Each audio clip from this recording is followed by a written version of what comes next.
In goal, 0 Hunter South.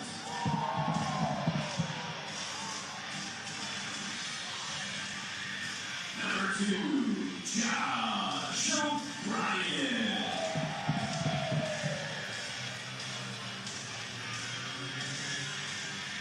Number 3, Aiden Stanley.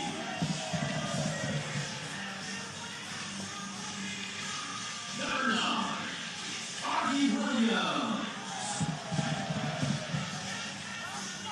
Number 10, Romario Williams.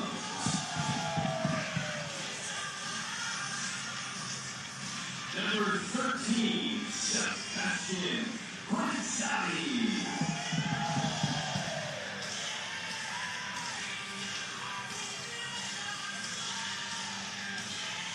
Number 15, Adrian Deespay.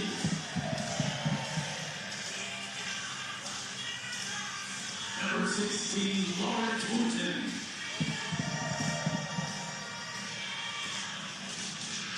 Number 30, Benjamin O'Feelu.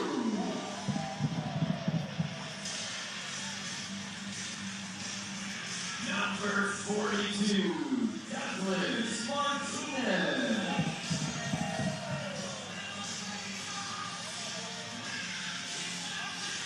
And wearing the captain's armband this evening.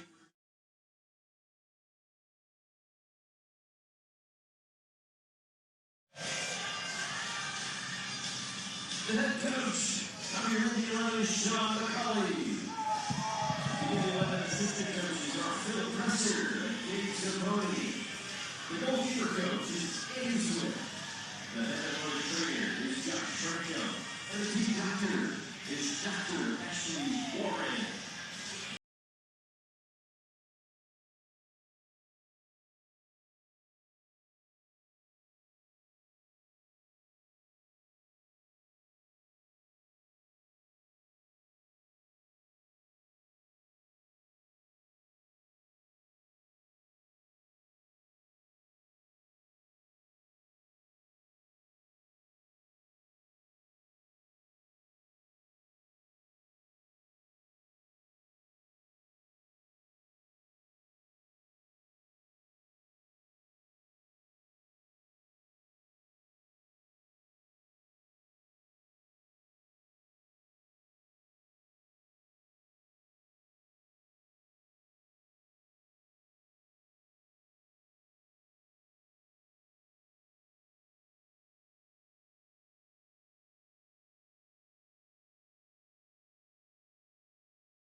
Back in April of 2014, the second match in Indy 11 history took place against the Tampa Bay Rowdies. These two franchises have been connected ever since that time, and maybe no more connected than they are right now. We'll walk you through that. Let's get you ready for tonight's matchup of the third and fourth place teams in the Eastern Conference as the Rowdies visit the Indy 11 pitch side alongside a man who is wearing this jacket on purpose. His name is Brad Hodder. My name is Greg Rakestraw.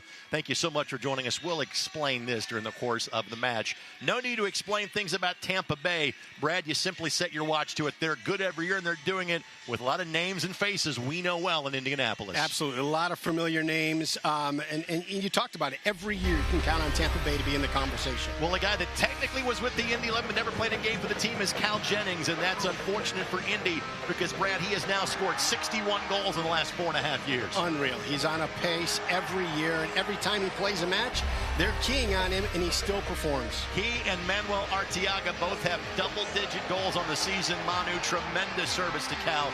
Those were both the goals in a 2-0 victory last Saturday against Orange County. And yes, Manuel Arteaga, after being a part of last year's USL champs in Phoenix, made the offseason move, and as per usual, he's lighting it up in South Florida. He wins a title again this year. You're going to start to think Arteaga's the guy you got to pick up. By the way, Manu was waving at us in that shot, by the way. Now, for the Indy 11 last week, a 1-1 draw that felt like a win.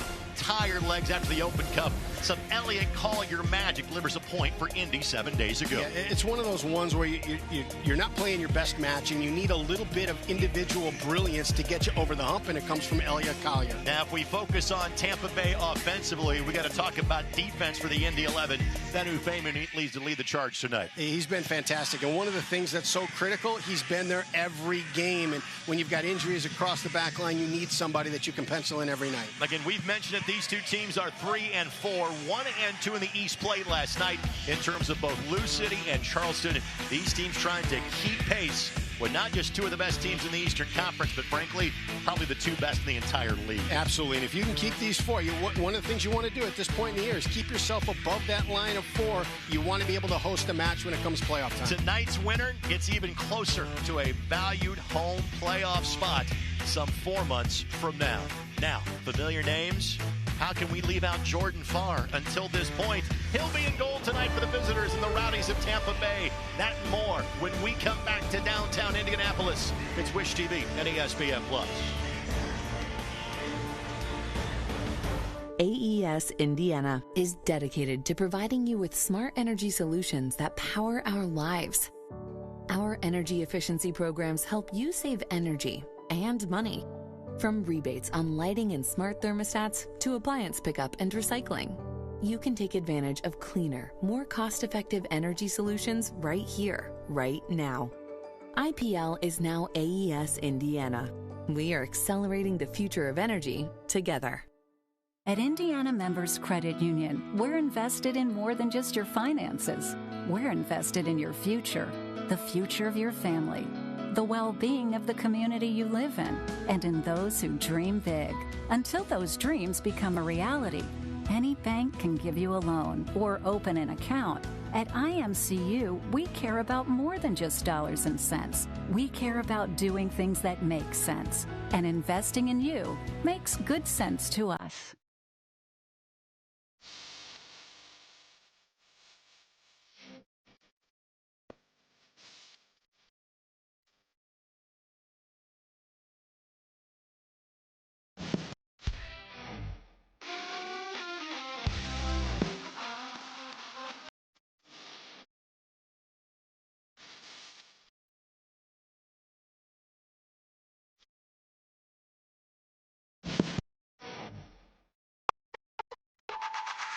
Find it, try it, paint it,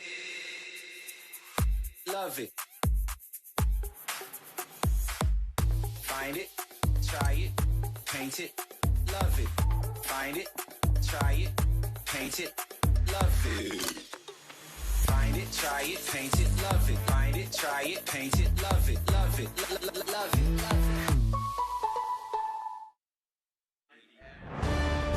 Tonight's match is presented by Community Health Sports Medicine. Exceptional care simply delivered. And by your Central Indiana Ford dealers. Your Central Indiana Ford dealers are a proud sponsor of Indy 11 Soccer. Visit your local Ford dealer today for great deals on your favorite Ford vehicle. From a lineup standpoint, neither team is going to use John Wooden's pyramid of success this evening. Our lineups are brought to us by your Central Indiana Ford dealers, a proud sponsor of Indy 11 Soccer. 3 up top tonight for the Indy 11. They're going to change things up a little bit. Again, at the back, Deespae, O'Brien, and Ben Ufemu. 4, Robbie Nielsen and the Rowdies of Tampa Bay.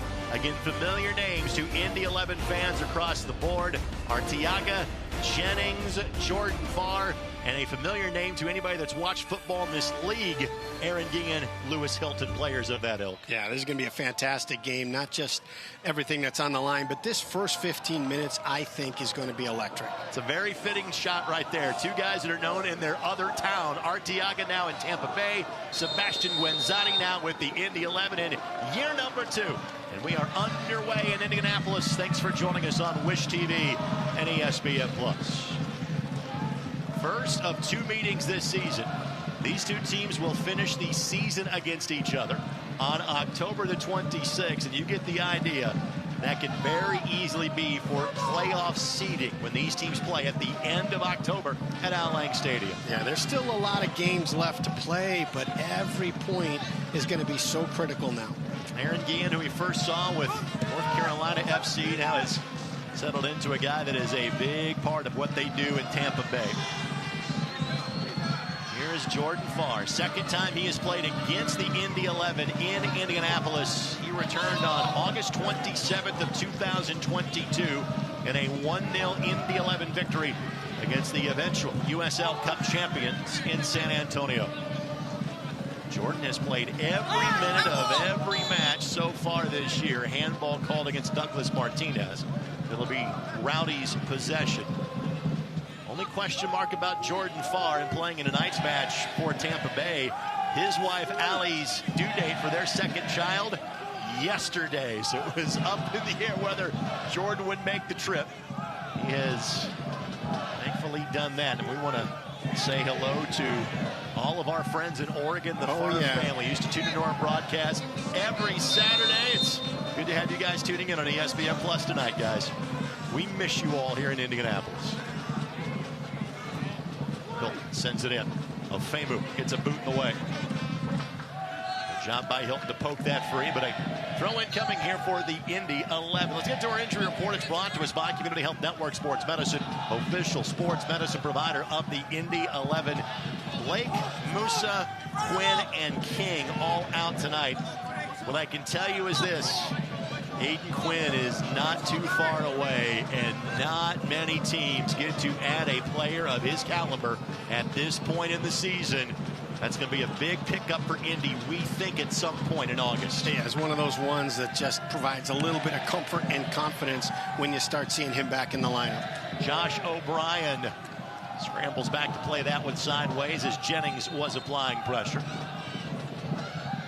We got one too many soccer balls in the pitch. We will fix that momentarily.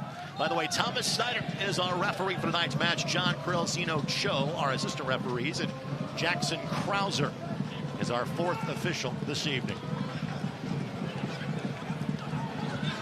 Great couple touches from Guenzati. Munjoma. Augie Williams provides a little pressure. Same for Amario Williams. First effective press for the Indy 11 in tonight's match, and that'll be a foul against Manuel Arteaga. And Manu Norbena-Ofemu will back off from a physical challenge against one another tonight. It's one of the things I loved about Arteaga when he was here, just relentless pressure on that back line. Brought here by Juan Garrett, native of Venezuela, in 4th year of playing in the league. Double-digit goals for the Indy 11 in 2021, led the Indy 11 in minutes played that year. Kind of an injury-plagued 2022 season. Joined Juan Garrett in Phoenix last year. They combined to win a championship. One now in Major League Soccer. Manu now with the Tampa Bay Rowdies. And obviously it has worked out well for Manu with 10 goals so far in the season.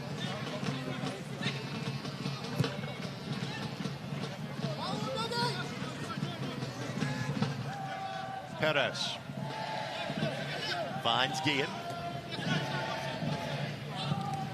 Ian's cross deflected, takes a turn off of Cam Lindley.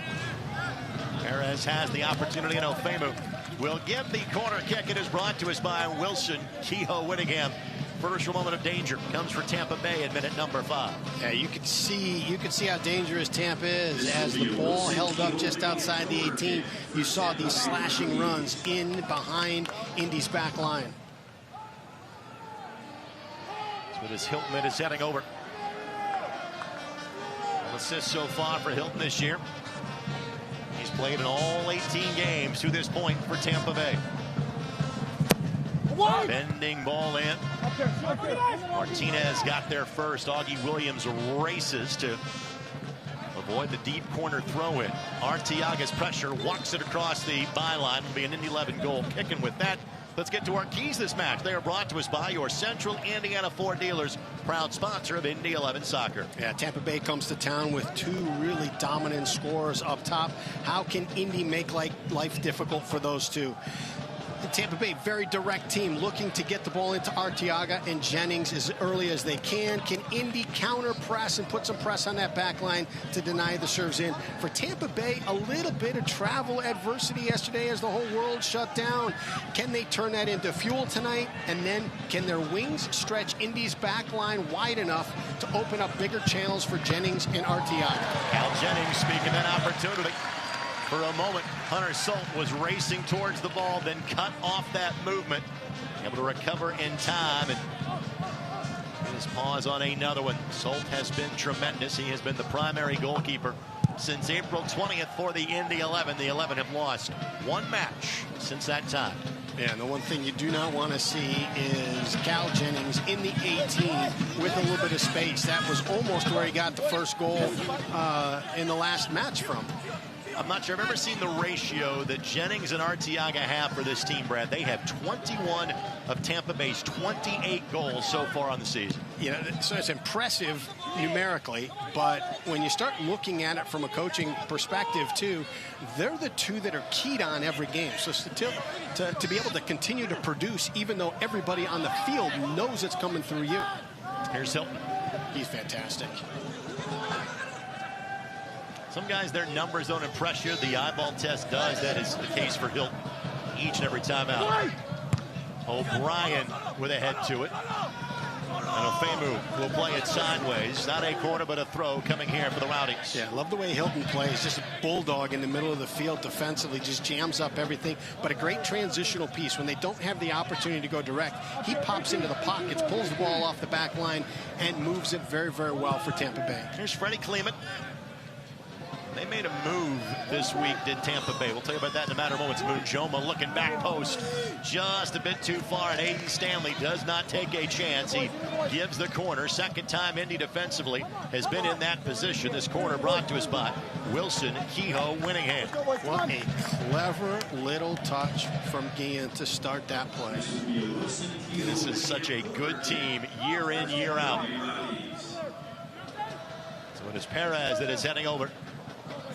His 17th match played, his 12th start. Saw Perez play for Miami FC in both 2021 and 2022. Spent last year playing in the Italian 3rd Division.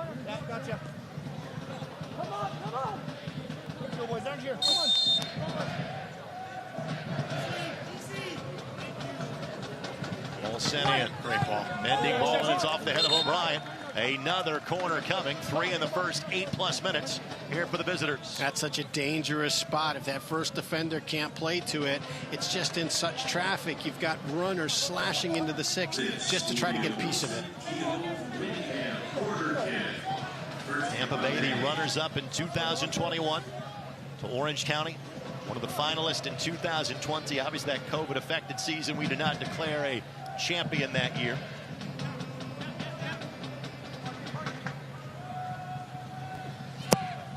Another bending ball in, and again O'Brien got there first.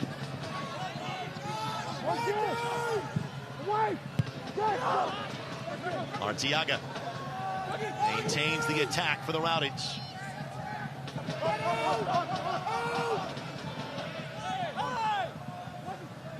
Sliding tackle away, but a familiar refrain. Corner kick coming. And our friends from Wilson Kehoe Winningham getting their money's worth in the first 10 minutes tonight. You look at Hunter Salt has been just dominant in the air on restarts and corner kicks. But right now, the 6 is so compact by the time the ball winds up in there, he does not have a direct path to the ball. Pacific Nyangabiri, the player that you are seeing on your screen. One of the handful of new names and faces on this Rowdy squad this year. This time they'll go short. Got to be creative when it's your 4th corner of the first 10 minutes. Hilton sends it in. Stanley squares it away. Munjoma digs in. Ofemu nudges it forward. What works his way around and has a break opportunity. 3v2 here. Witten, Williams, it's Augie. One touch and an easy opening play for Jordan Falk. Great build-up, great strength from Lawrence to fight through that tackle and that jersey pull. Good job not to blow that whistle. Let that play develop and give Indy the opportunity. A chance for both teams to reset in a matter of moments. Select is the official match ball supplier of the USL Championship and many elite leagues throughout Europe. Visit us.select-sport.com for latest Select products, specials, and more. Select, the player's choice.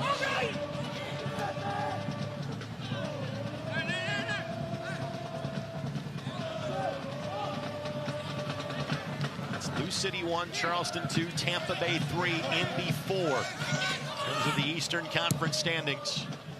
It's a busy night in terms of teams from the East playing a night ago. These are the two headliners in the East that are playing this evening. So far, it has been Tampa Bay dictating tenor and tempo in front of 10,000 fans or more here in Indianapolis tonight. That will be shepherded across the touchline for a throw-in next to the corner flag for the visitors. Dees Pay got there first for Indy. Last Saturday night, Indy had it taken to them by Loudoun United, and a bit understandably so given everything Indy had dealt with the week before. This is an Indy 11 team that is 7 days fresh, but they are in react mode right now to the onslaught of the visitors from Southwest Florida. And another corner kick brought to us by Wilson Kehoe Winningham. Yeah, a couple things you need to see from Indy. You need to see them gain a little bit of possession, put Tampa Bay on the back foot defending for a little bit, spend some energy there. But then also in these moments where Tampa Bay is just flooding the 18 in the attacking third with bodies, you're going to have those counter opportunities like we just saw. Perez will send this one in. Another bending ball headed down, and Salt able to keep it away. Wow. Somehow, some way, kept that ball out. Point blank saves, winds up right at Arteaga's feet. He just isn't able to get a piece of it. Williams taken out. That will be a foul and an immediate yellow given to Danny Chrysostomo. Take a look at Hunter Salt. He had to make another series of tremendous saves 7 days ago, and has a couple on his highlight reel already tonight. Yeah, they just continue to keep putting dangerous balls inside the 6 on these restarts. Salta's nice to react to this point blank shot. Leaves it right at the feet of Arteaga. 40 goals in his career, and it just bounces in a way that he can't get it. It was Jordan Doherty that snapped that header down. Doherty has played 5 of the last 6 seasons in Tampa Bay. Doherty has played every minute of every match so far this year.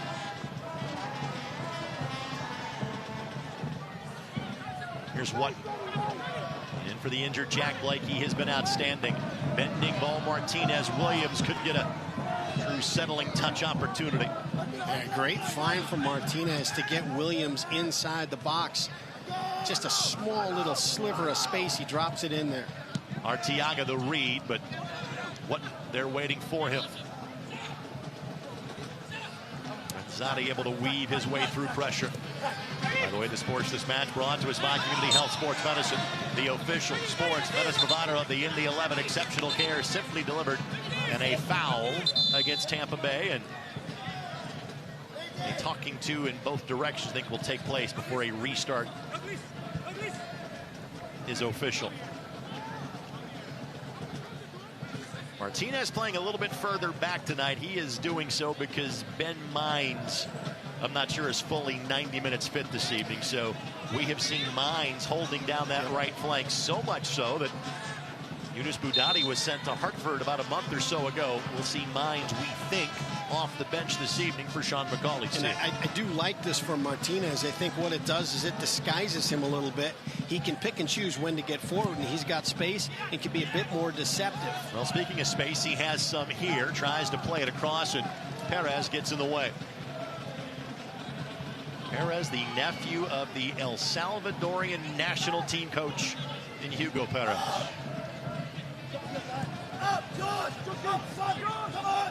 Sports the Match brought to us by the Keystone Group, specializing in transformational developments, construction, management, and investments.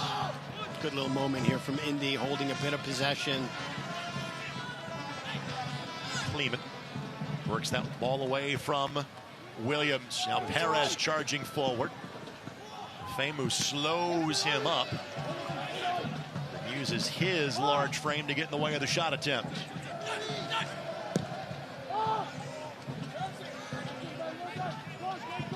Veteran little move by Guillen there. Before that ball is coming into Augie Williams' space, he's just got enough of a grab on him to keep him from getting into space and breaking free and using his pace. Munchoma, bending ball that never really got through, didn't get off his foot to a great degree. But the heat map of this match is all on what is the east end of the stadium. That's not good for the Indy 11. Good lead by Romario Williams. This is kind of the first time we have seen this group, Romario and Augie Williams and Sebastian Guenzati, all included up front. By the way, that is deemed that Romario Williams played that off a Tampa Bay defender. So a throw-in coming at midfield for Indy. Yeah, great hustle from Romario Williams. You look at it, you talk about Guenzati, Augie Williams, Romario Williams. What is that, almost 200 goals? There's several people in the all-time goal-scoring list in this league that are playing in this match. It sounds like something we should feature at halftime. Stay tuned.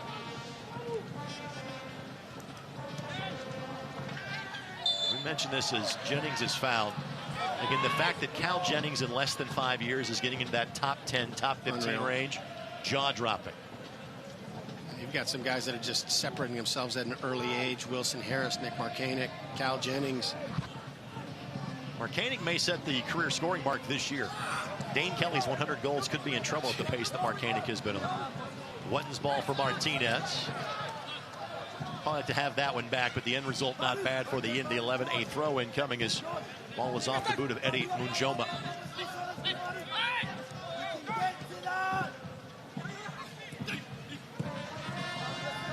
Normally these teams have seen each other by this point in time of the season.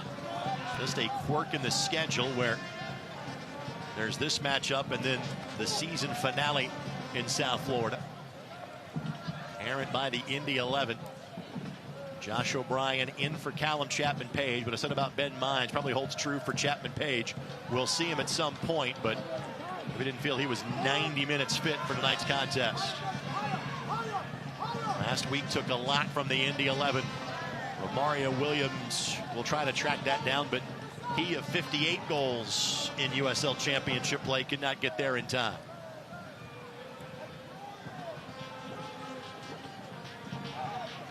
See Sean McCauley talk with our buddy Nicky Law, who is now an assistant coach on Robbie Nielsen's staff in Tampa Bay. In the game is what 6 degrees of Kevin Bacon. In soccer, it's 3 degrees exactly. of Sean McCauley. Exactly. Sean coached Nicky as a youth when they were together at Sheffield United 20 years ago. You know, it'd be more surprising is to go through every roster on every team and find somebody who has no connection to Sean McCauley. Sean has been in the States for the better part of the last 20 years. Of course, part of the Manchester United system as a youth. Good friends with Sir Alex Ferguson. Here's Martinez on the cutback and well stood up. Guillen's been doing that for a long time. Guillen just closes play down so well. You know, Martinez gets the ball. If Famu gets the ball, Guillen just does not give a passing lane. And remember, this is a Tampa Bay team that's playing without Forrest Lasso, one of the best defenders this league has ever seen, who is out due to injury. Famu stepping into the attack. Wotton's ball headed sideways for a corner kick. First one for the Indy 11 after, well, maybe too many to count at this point for the Rowdies. It is brought to us by our friends at Wilson Kehoe Whittingham. And Guillen a little slow to get up. Same can be said for Lewis Hilton from the Rowdies' perspective, too. Yeah, much needed stretch here, much needed corner kick. Keep as much of the play here in your attacking third as possible. See Nicky Law on the sidelines. The Rowdies, great to catch up with him. Hayden Stanley, bending ball in. It's turned the other direction. There's room at the back post as Jordan Farr was heading towards the front one. Stanley. Ball hops a couple of players. Williams asking for some help, didn't get it. Just enough of a touch from O'Brien to clear it to the backside. Just couldn't find a run to connect. So as Jordan Farr is getting ready to blast this one away, seems like a good time for us to tell you that Jordan was a guest of ours on Soccer Saturday this morning on 93.5 and 107.5 The Fan, as was Sean McCauley, as was Ray Gaddis. Next week's show going to be every bit as big. Tune in next Saturday morning at 9 a.m. on 93.5 and 107.5 The Fan. Good little build from Indy to break the press from Tampa Bay. Stanley get that to a spot where there wasn't a corresponding player there. And Indy has been kind of 3-5-2 the last few weeks. They're going back to a 3-4-3 this week. I think Guenzani kind of play his more natural forward position. That's going to be a foul against Romario Williams. Of course, this match brought to the Keystone Group, specializing in transformation developments, construction, management, and investments. Guenzani, he had 59 goals in his days with the Tampa Bay Rowdies, now sitting on 73 in just his USL Championship days. Good for 6th in the history of the league. It's 59 goals with the Rowdies, second most by any player with one team. The only player that has more with a given side, Cameron Lancaster with Lou City. How about the win they pulled out late last night against a very good Colorado Springs team? You wouldn't expect. Well, you got to figure Sean Tosh is going to make something happen.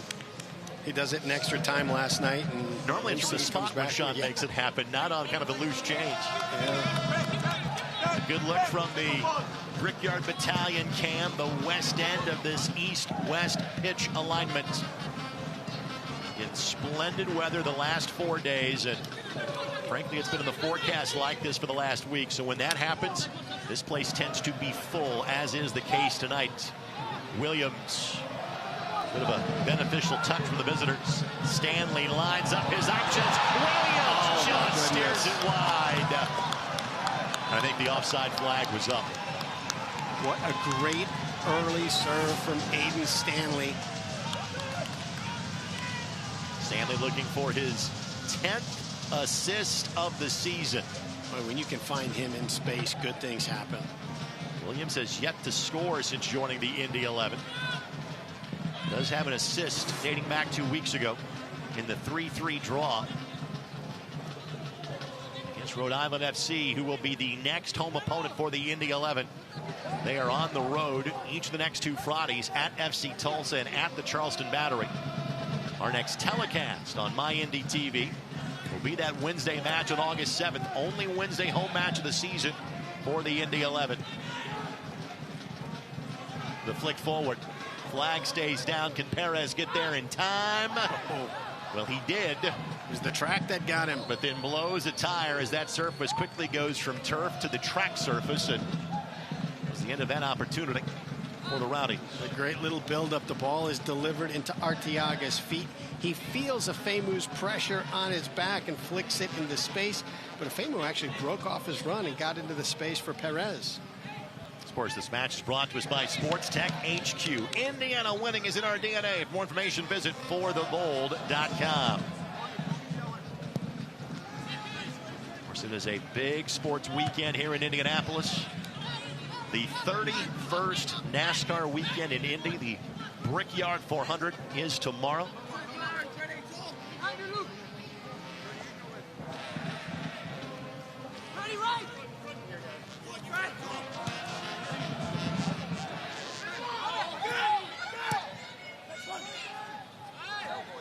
Afemu doing whatever he can to get in the way of Arteaga. Guillen fouling Augie Williams. Those two guys have had just a few battles over the years, especially last year when it was Tampa Bay and Charleston battling for playoff positioning.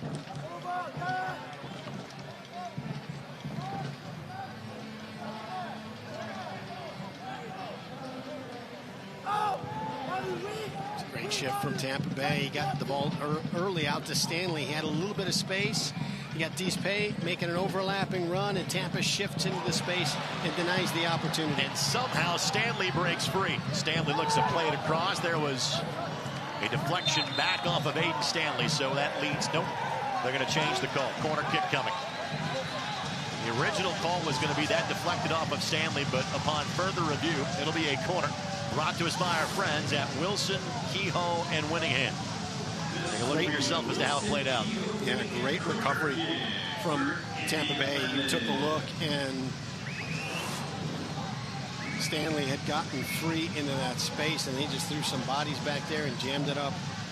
That call might have been right the first time. That could have been a break for the home team there.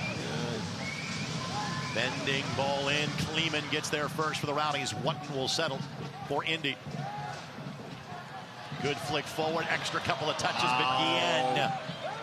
Again, with Guillen and Farr, you're looking at all league level performers in the opposite direction. The presence of mind to have that ball, you got pressure on your back, you know you've got bodies in the box, and just to calmly head that ball back to Jordan Farr. Good looking run here inside of the 18. Looking to weave it back, headed and up and over the bar, and that's one that Tampa Bay would most certainly like to have back. Gives us a chance to say about our friends at IMCU. Show your Indy 11 pride. Get your exclusive IMCU Indy 11 debit card at any IMCU branch or online at imcu.com today. Yeah, great bit of brilliance down the right side to be able to free up enough space to drive that ball across, and Manjoma on the back side just isn't able to convert.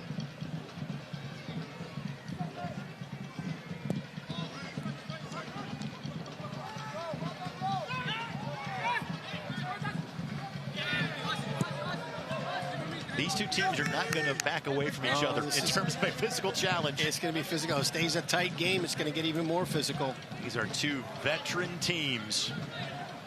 Even if this group hasn't played against each other that much in both directions, these guys have seen each other for a long time. When Zadi heads it forward. Last touch by Romario Williams. Again, asking for a high boot.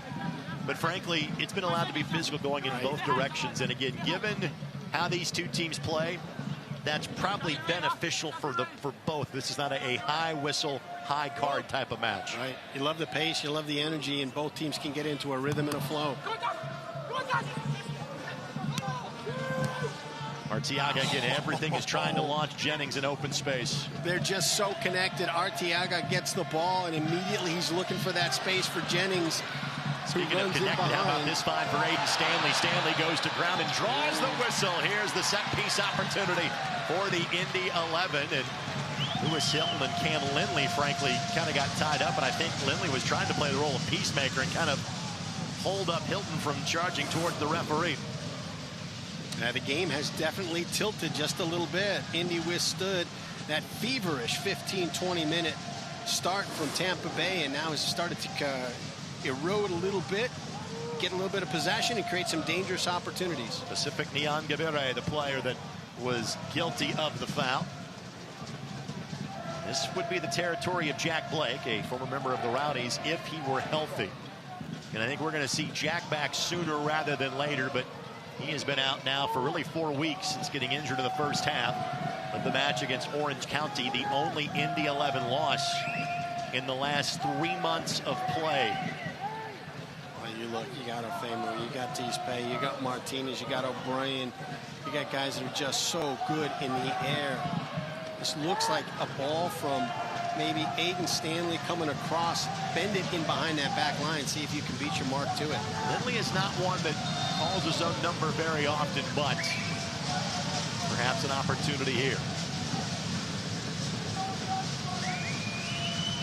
It's Lindley. Couldn't keep it on frame. And normally he's in the distribution business. He's kind of asked to play a more of a different role this year. We saw his assist really pick up last year.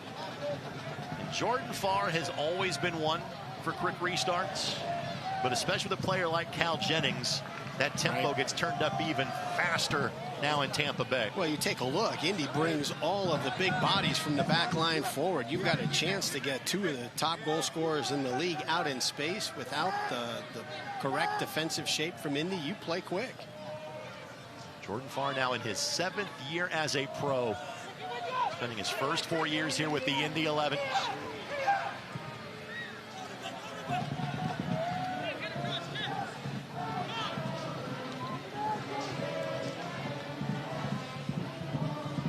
Great closing pressure from Hilton. Famu. A throw-in coming here for Indy. Again, the restart quick for Indy as well. Good job by Munjoma to get in the way. Wow, no kidding. That looked like it was going to go for a corner. Munjoma, a 5th-year pro. Spent part of 3 seasons with FC Dallas as Munjoma. Outside of the 18, opportunity for Stanley. Stanley goes down. No. Got the call outside of the 18, did not get it there. Waved off by the referee, we play on. Yeah, the tough part is I think he had lost a little bit of footing prior to the contact. Sports This Match is brought to us by McGowan Insurance Group and Auto Owners Insurance. They have teamed up to make tailored insurance policies for your family. Your point a few minutes ago, Brad, was well made.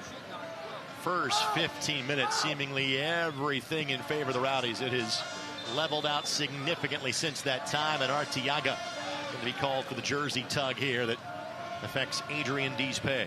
You looked in that early part of the match how Tampa Bay was pushing so many bodies forward that Indy's only opportunities came off of a quick counterattack, and that's completely flipped. As right now you have Jennings sitting out high just waiting for some repossession from the back line, and they're just looking to drive it into space to see if he can run and find the other end of it.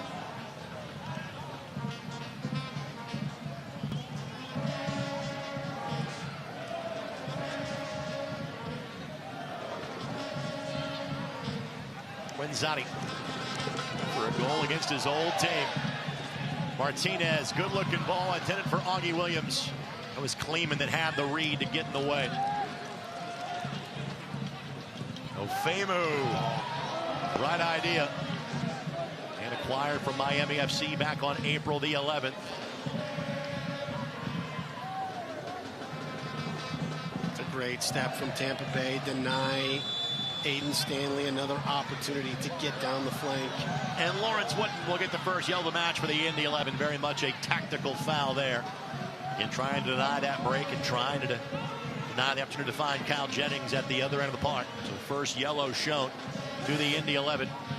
Goes to the youngster from England, the first-year pro that is on loan from the Chicago Fire. Lawrence Wooden in the 33rd minute. Wooden, that is his first yellow of the season. Given how hard he plays, I find that hard to believe. Team leader in yellows is Callum Chapman-Page with 6. Again, 8. Earned you a match in the sidelines in terms of discipline in the championship. Perez, 2-point takedown, and immediately helps up Augie Williams. Augie Williams, unbelievable. He consistently has guys draped on his back as that ball comes in, or whether it's in the air or to his feet, he just holds players off so well. Augie has been the star of the Open Cup. He's got 8 goals in total, 5 in league play, 3 in Open Cup action. He has scored in each of the last 3 Open Cup victories for the Indy 11. And I don't think we can talk about the Open Cup too much on an Indy 11 broadcast. August 27th will be the match against Sporting Kansas City. Children's Mercy Park in KCK. That's Kansas City, Kansas, for those of you that are uninitiated. 8 o'clock, Apple TV, and we're working on other broadcast details for you on that match. Indy 11, the Open Cup semifinals, 5 weeks from now. Great overlapping run from Ofemu puts a little bit more stress on the Tampa Bay back line. Leon Gabire will play it sideways, and first 15 minutes were played in the Indy 11 defensive third. Seemingly the last 10 to 15 minutes have been played in the Tampa Bay defensive half. Wenzati, Lindley corrects it right at his old teammate in Jordan Farr. Jordan's had to make 2 saves so far. They both have been of a relatively easy variety.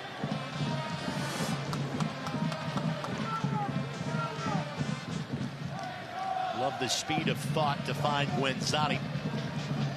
Standing on the byline, snuck behind the Tampa Bay defense. Great turn. Yen, the recipient of this one. Munjoma. Ofemu times it perfectly. A guy that's that big, not supposed to be that agile, right? Right. And you look at as this play is developing, Martinez jumps the wing and Guillen plays it in behind for space, and Ofemu, good read to come out and clean it up. Ofemu, a 7th-year pro. We saw him 6 years ago as a teenager with the Bethlehem Steel in the Philadelphia Union system. That one sent the opposite direction, a corner kick. Brought to you, as you well know by now, by Wilson Kehoe Winningham. This will be a Wilson Kehoe Winningham corner kick for Tampa Bay Rowdies. It'll be Hilton that will steer it in for the Rowdies. Hilton turns 30 in September.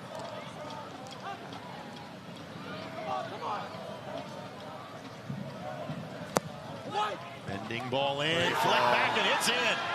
Goal for Tampa Bay. Did Jennings do it again? Yes, he did. Tampa Bay has the early lead and make that goal number 62 in the illustrious USL Championship career of Cal Jennings. They have been picking on that front spot of the 6 on every one of their corner kicks. And this time, Jennings just is first to the ball, little flick. This is one thing that we got used to when Jordan Farr was in town.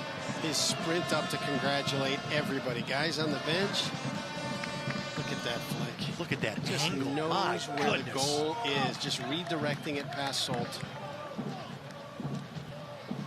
Let's tell Cal's story. Just got a flick to it. Cal was going to join the Indy 11 at the start of the 2021 season.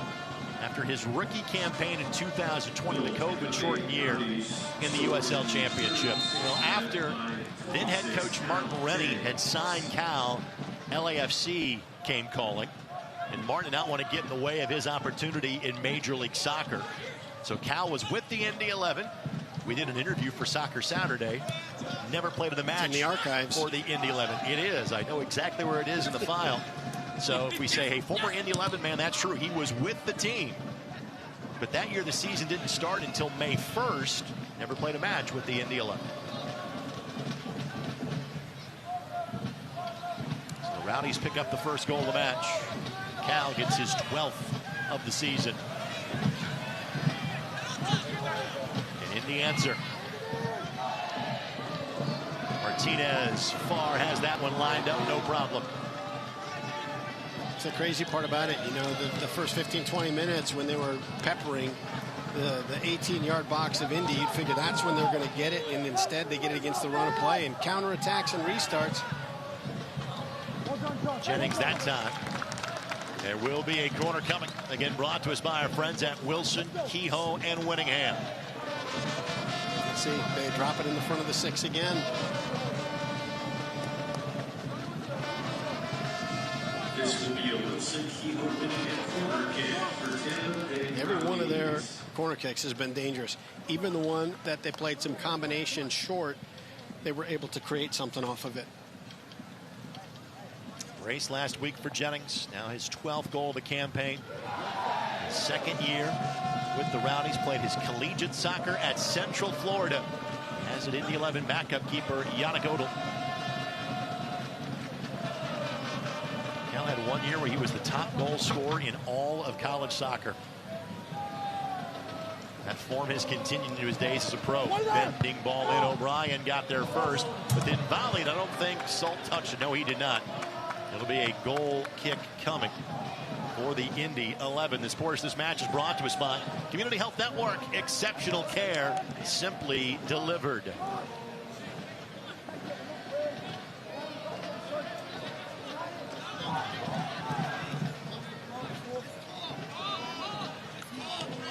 Tampa Bay sitting on 32 points. Coming into this match, Indy at 31. Numbers 3 and 4 in the league. Williams, great double by the Rowdies.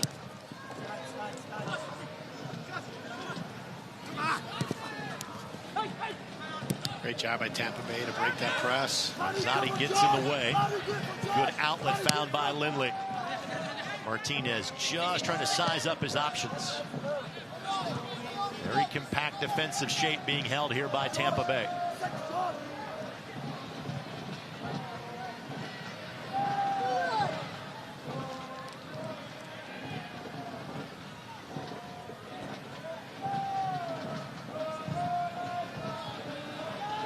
Just a reset ball here for the Rowdies.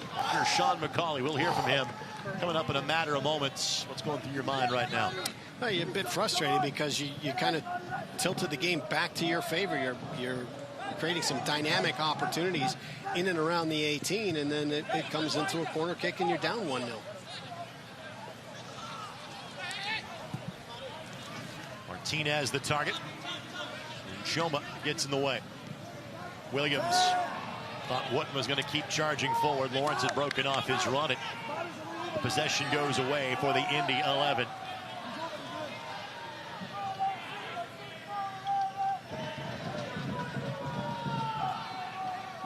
Indy looking for their first league win since June 15th. Now, they've frankly not played that much in the league since that time. Lost to Orange County in a 13-day gap, a draw 3-3 against Rhode Island. The 1-1 draw last week to Loudoun United. Obviously, the win for Indy in that duration came against Atlanta United in Open Cup play 11 days ago. Jennings the flick. Great touch. Left foot. It's Munjoma wide. Looking back post. Dees Pay got there first. Let's see if Hilton has a hit from distance. He does. Solt sweeps it aside. Martinez gets a boot in. Corner coming. Near side corner flag. Again brought to us by Wilson Kehoe winning hand. What a strike from Hilton. He brought it down. He looked at, you know, am I going to have a go from here? That wasn't a pressing run coming out to him, so he pulled the trigger. Great strike. Get a great look at it from our end of the pitch camera. Solt makes the diving effort to knock it away. By the way, our final minutes of the half brought to us by Sherwin-Williams, official paint sponsor of the Indy 11. Sherwin-Williams is a partner to the pro.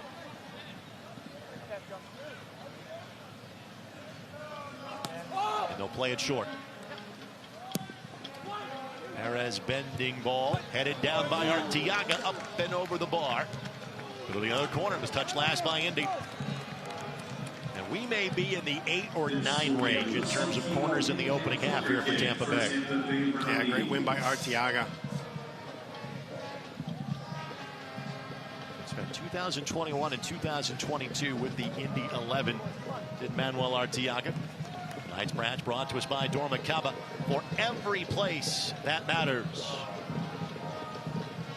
None of this match has been played right here. The Indy 11 net awaiting a corner kick.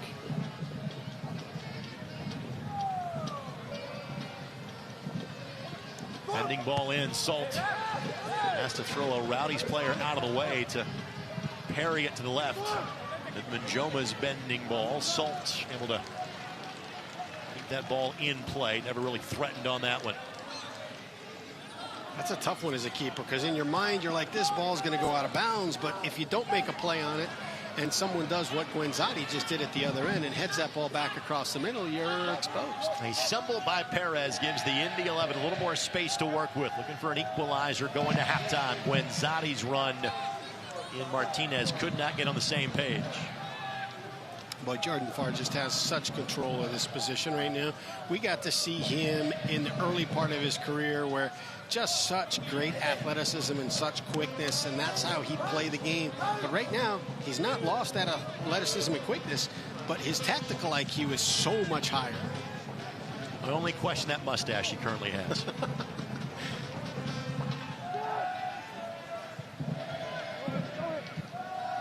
Perez.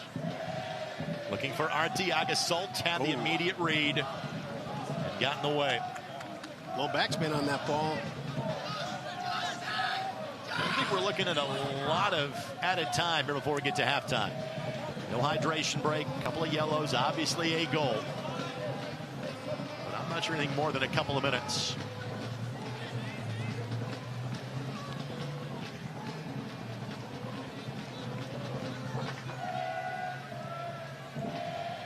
Williams. Stanley, ball played off of him, but Kleeman does just enough to get in the way. Good double by the Rowdies. Will it be a corner? Certainly appears so, yes. Our friends at Wilson Kehoe Winningham bring you yet another corner kicking. I gave 2 minutes as an option. It was one too many. 60 seconds of soccer before we get to the halftime intermission. A great we'll double. hear from head coach Sean McCauley coming up in a matter of moments. Great double. Stanley was just trying to poke it into Augie Williams. They closed the lane. Lindley's ball back post far, gets a fist to it. Augie Williams will track it down. Perez got a boot to that, but Farr will make the relatively easy play. Yeah, you look, everything just looks like it's in slow motion for Jordan Farr. He's reading it brilliantly, playing it perfectly. 7th-year pro from Corbin University. The NAIA level in Oregon. Was assigned by Martin Running. Of course, was the head coach from 2018 through early in the 2021 season. The only head coach that Jordan played for in his days with the Indy 11. Was he here with both John Bush and Evan Newton? No, he was here with Newton, not Bush. Beautiful back heel. The blast by Arteaga, and Salt is up the challenge yet again. What a strike from Arteaga. And Tampa Bay will not have a chance to reset. Well, Indy 11 had leveled the pace of play, but Tampa Bay finds a way. Jennings finds an angle and finds the side netting for what is his 12th goal of the season and the only tally so far of this match. Head coach Sean McCauley joins us here in a matter of moments. Sean is ready now. Sean, your thoughts when you saw your team in the opening half? You know, we created a few chances and we didn't put them away, and you know, we've conceded from a set play, which I'm really disappointed in.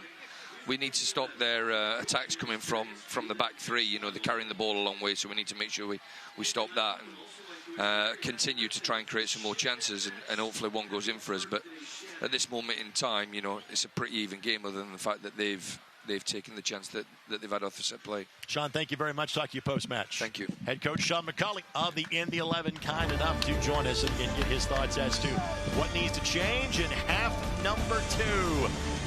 Tampa Bay Rowdies, you knew it'd be a tough test. They have played that way so far. Robin Nielsen's squad has the early 1-goal advantage here in Indianapolis.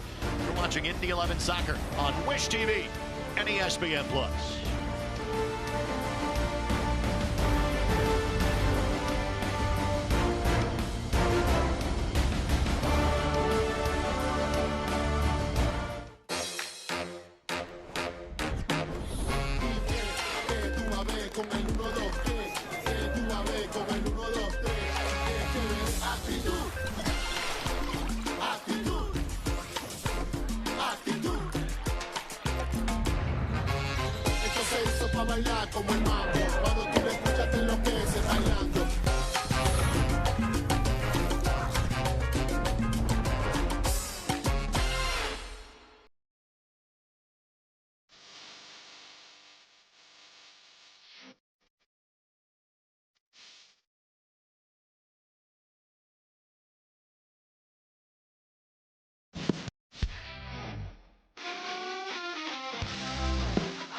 It's very true that it takes a village to raise a child. And when it comes to my healthcare village at Community Health Network, it's all nestled right in my phone. Accessing healthcare is the ability to be connected with your provider and ask a question when you need it. I feel like when I'm meeting with a community nurse practitioner or doctor, they're tuned in to what is going on with me and the way that they can serve me best. Stand by me. And the winner of the Indianapolis 500. Indiana, winning is in our DNA.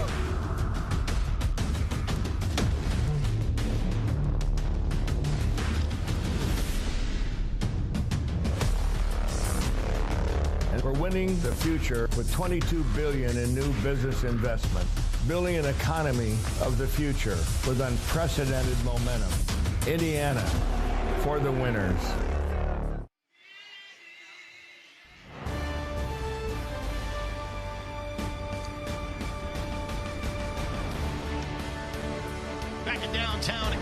Indianapolis on this gorgeous Saturday night. The Rowdies have a 1-goal lead after the opening 45 minutes. Again, alongside Brad Hodder, Greg Rakestraw with you on Wish TV and ESPN+. Well, we have pointed out just the scoring acumen on both sides of these teams. Well, you see it in terms of the team of the week. Cal Jennings is on it. The guys that are up front with are pretty good players, too. In terms of Albert Nikwa, Miche, Galena, Jordan Doherty, also a part of the team of the week, representing the Rowdies and Juniorette 2 of the Pittsburgh Riverhounds. They hadn't scored in a month. They went and scored 5 last Saturday. Junior, the player of the week, and Bob Lilly is the coach of the week for the Pittsburgh Riverhounds. Let's talk more about Cal Jennings. He has already cracked now the top 15 in terms of league history. He is now all of 4 goals away from being a top 10 player in the history of the league. He's a 5th-year pro, Brad. If he stays in the USL Championship, he's got the chance. There's going to be if all 3, Harris, Markanek, and Jennings, stay and finish their career in the USL Championship, it is going to be a 3-horse race to see who is on top of the all-time scoring position. And while we have primarily talked about the Indy guys that are, of course, playing for Tampa Bay tonight, the ultimate Rowdies player is playing for the Indy 11 now in his 2nd season in Sebastian Guenzati. And you could see certain things about how much a player means to a club. When Seba made the decision to come to Indianapolis, you could just see on social media the love that Tampa Bay had for him. We knew Seba from his days with the New York Cosmos. Frankly, he was not the level of scorer with that team that he was with Tampa Bay. He also had a very significant knee injury his last year with the Cosmos in 16. Took a while for him to get going. But how about this, Brad? He had 19 goals in 2019 and 21 in 2021 in green and gold. And that's why Indy picked him up for 2023, hoping that the 23 would be there. And frankly, what he is being asked to do in Indy this year is a little bit different. But again, last year, another double-digit goal scorer season for Guenzati. And we can talk about the goals he's put together. Nobody matches his work rate. Right. It's fantastic. And you look at him in tight spaces, so great at keeping the ball. And you talk about the different role. You know, so you got a couple burners up top while they're playing 3 up front. He's pulled back a little bit, almost to the top of the diamond in the midfield. These teams have played like they know each other well. You kind of now know some of the reasons why. Lots of connections back and forth. Just one connection has found the back of the net. That was from Lewis Hilton to Cal Jennings. 1-0 the lead for the Rowdies after 45 minutes. Again, a beautiful night in downtown Indy. Thanks for joining us. More halftime comes your way next on Wish TV and ESPN+. I'm a happy-go-lucky guy, but sometimes I get a little stressed because I'm not for sure what's going to happen down the road. I was at the cancer unit, and when I come out from seeing the doctor, I said something about needing some help with all the paperwork. They gave me a name and a phone. Molly, she works over at Community. She tells me, stop worrying, let me take care of it. She is my angel. The main part of my job is definitely listening. People deserve transparency. I don't want the financial part to be something that stops or hinders a patient from having the health care that they need. I try to treat each person like they're my mom or my grandmother, my daughter, my husband. I want them to know that they're not just another phone call for us. And it's very rewarding to know that I can provide peace of mind. Stand by me. Meet Chip. 30 years ago, he started a small business with a big idea. Today, there's a new building, a new fleet of equipment, and a new era of leadership. But we know Chip, and at Indiana Members Credit Union, we know he plans to keep growing, building business with the next generation. IMCU is here to help with secure and simple account management tools and commercial financing to grow business. Today, it's all about Chip. Tomorrow, it's all about you. Because at IMCU, it's you that matters. When your cat's a me, then your dog is too. And it's hard to know what's fake or true. Just raise a glass with a friend or two. You tell them more, tell them more, tell them more, do. When the online trends keep getting worse, and you lost your keys in the metaverse. Now your right swipe just went left on you. You tell them more, tell them more, tell them more, do. It's a crazy world, so what do? You tell them more, tell them more, tell them more, do. At Security Federal, our flexible banking solutions mean your financial future has never been brighter. Our business options will keep you one step ahead of the competition, and the communities we serve can depend on us to be there when it counts. At Security Federal Savings Bank, flexibility means everything because it's all about you. Now offering free business and personal checking. Call or visit us online today.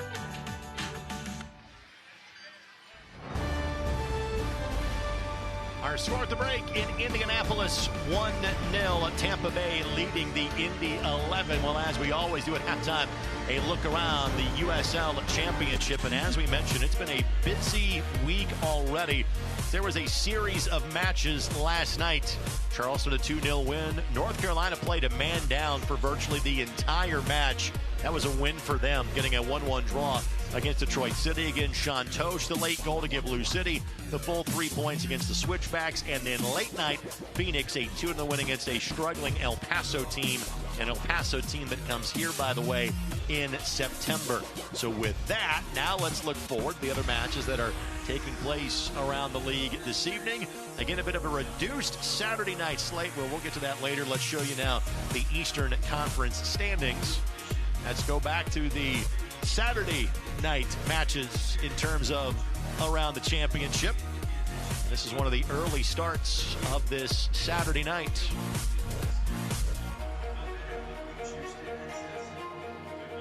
Unfortunately, our scoreboard thought that the Friday night was enough work. Maybe we'll get those Saturday night standings a little bit later. Now, standings-wise, as we've been saying, there clearly is a gap. Blue City and Charleston, everybody is chasing. Frankly, for both Indy and Tampa, it's the teams behind them that are getting close. And look at Rhode Island, now above the playoff line.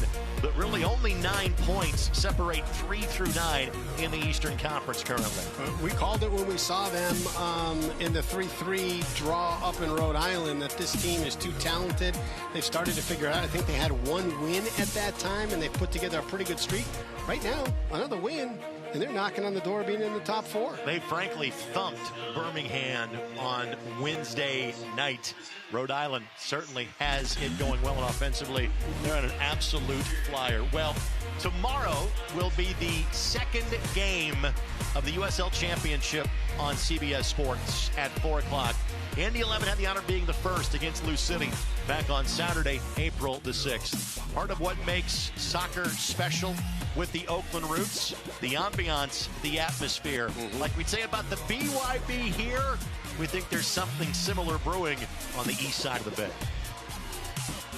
I don't know if they know it, but we have a deep hatred for Sacramento. And this game is going to come to an end in a very chippy way. So we always show out in Sacramento. A lot of it's from spite. We love playing that rivalry. I just make sure that my voice is good to go because I probably only got a half to use it because it's going to be gone. We don't stop chanting. We don't stop drumming. Yelling and screaming and chanting. And we feel it's our responsibility to give the guys the energy. There's just something about Oakland, and you don't get it anywhere else. Is it somebody's birthday? Dad, come watch us hit this ugly piñata. Dad! When Hornets show up, so do we. Terminix it. They're hungry for the women's game. They want to see women's soccer. They want to play women's soccer, and that's what we're building at the USL. You can see it in my eyes. Only want the best. Maybe riding every night. Won't settle for less. Got me looking to the sky. Got me feeling blessed. Got this fire burning up inside of my chest. Burning up inside of my chest. Got this fire burning up inside of my chest. The best nights start with Jägermeister. Made with 56 botanicals. Always served ice cold. Take a miracle to come back from this. Heartbreaking end to the season. But what's this? For the moments when anticipation Clock's counting down. 5 seconds. 3, 2, becomes celebration. Jägermeister. Meister the moment.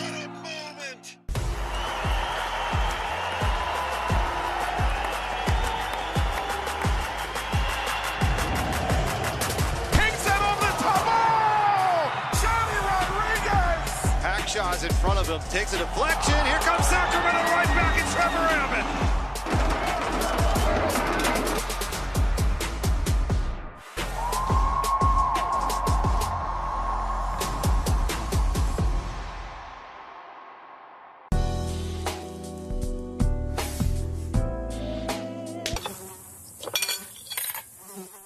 When mosquitoes show up, so do we. Terminix it.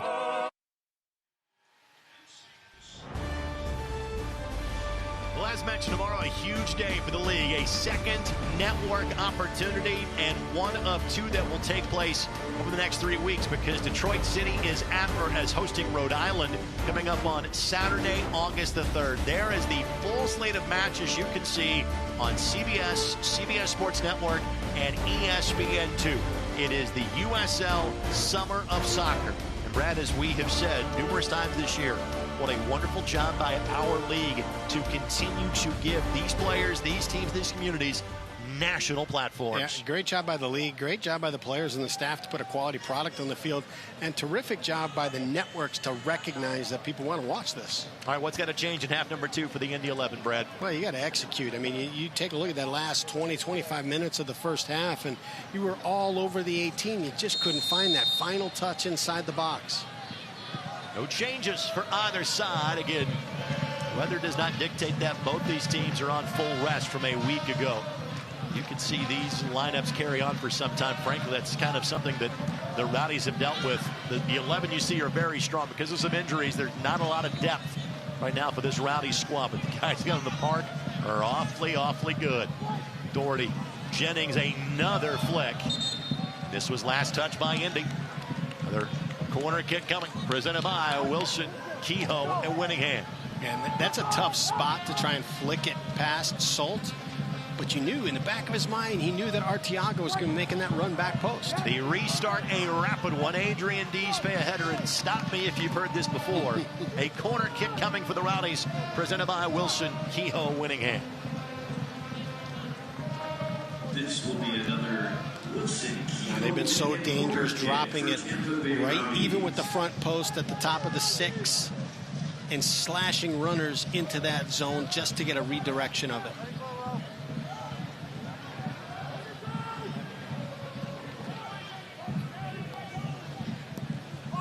Short corner again here for Tampa Bay.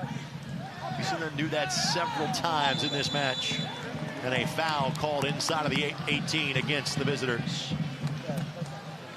What are you seeing that's causing Tampa Bay to go short on those corners? Well, I think you've had such success hitting that same part and you've scored on it that you've probably alerted Indy, hey, this is where we're going. So you look at a few more big bodies running up to that front side. And as you jam up the 6, you can't put everybody out wide. So now you've got the opportunity and a little bit of space to play short. He touched it last. It'll be off of a Tampa Bay player. Throw in coming for the Indy 11.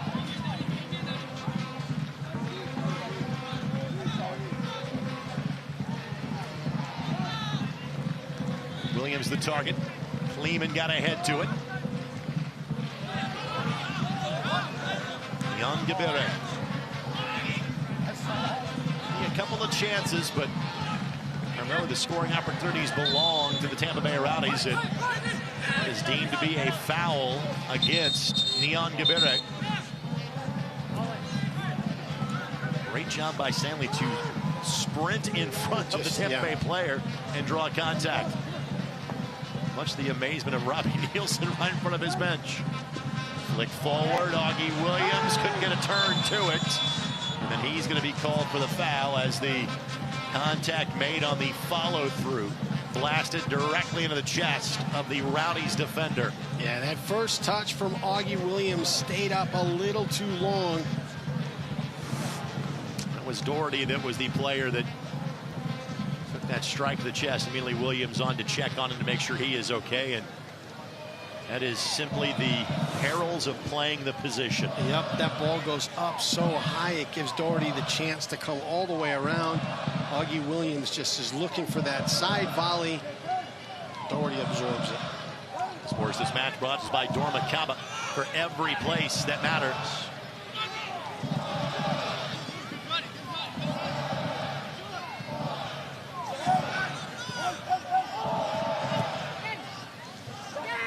watch Hilton off the ball. Just always popping into a channel to allow them a release opportunity when they get stuck. Opportunity here for the Indy 11. Brian trying to find the proper outlet.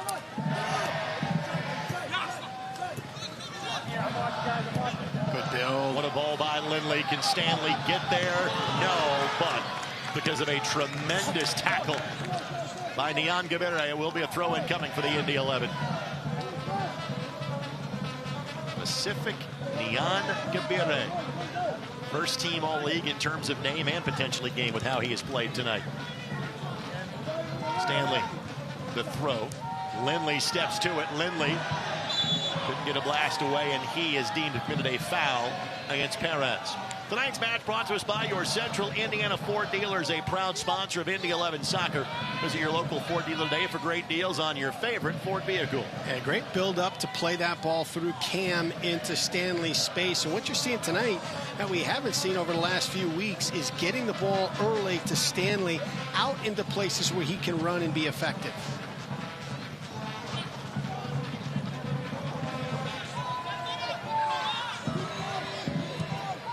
Indy pulled a point last week from one threatening moment.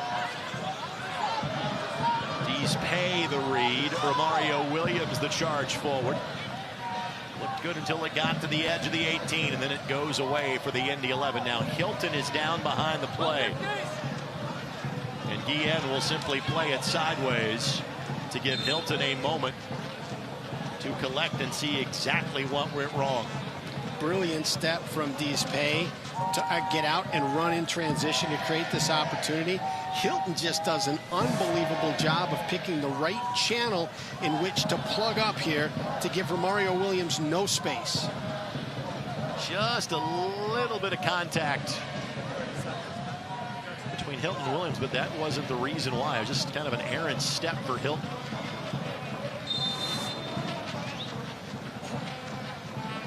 And Indy will do the sporting thing and play it right back to Jordan Farr away from the net. Allow a full reset here. You happen to remember where Lewis Hilton played his college soccer at? It's an out-of-the-way place that we have mentioned a lot over the years. Young Harris in North Georgia Division II level. The entry point for so many European players. And of course, one of them, we haven't seen him much this year, but on the roster, Macaulay King. Played at Young Harris. What a job that their coaching staff has done in finding players that are off the radar, bringing them into the college and developing so many pros. Off the radar is a good way to describe the campus location of Young Harris in Georgia.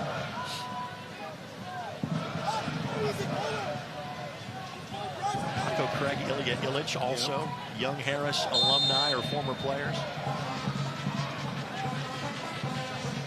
We've seen Hilton in places like Charlotte and St. Louis. This is his 8th year in the USL Championship.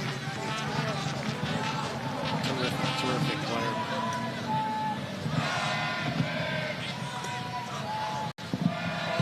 Hilton, bending ball, headed. Just a great serve. Just a great serve. That was interesting that Salt's first reaction there was to go backwards, not forwards. Was that the right move on his part? Yeah, because you can't get it. And so your first thought is, can I be aggressive? Can I take a forward step and maybe see if I can create a little bit of momentum and be first to the ball? But as soon as you read, I can't get to that, I'm going to get beat to it. You got to come back and make a play in the net. Tonight's match brought to us by Community Health Sports Medicine, the official sports medicine provider of the Indy 11. Exceptional care simply delivered. Martinez. That ball was deemed to have gone across the touchline, so throw in coming now for the visitors in Tampa Bay. These teams played to a draw here a year ago.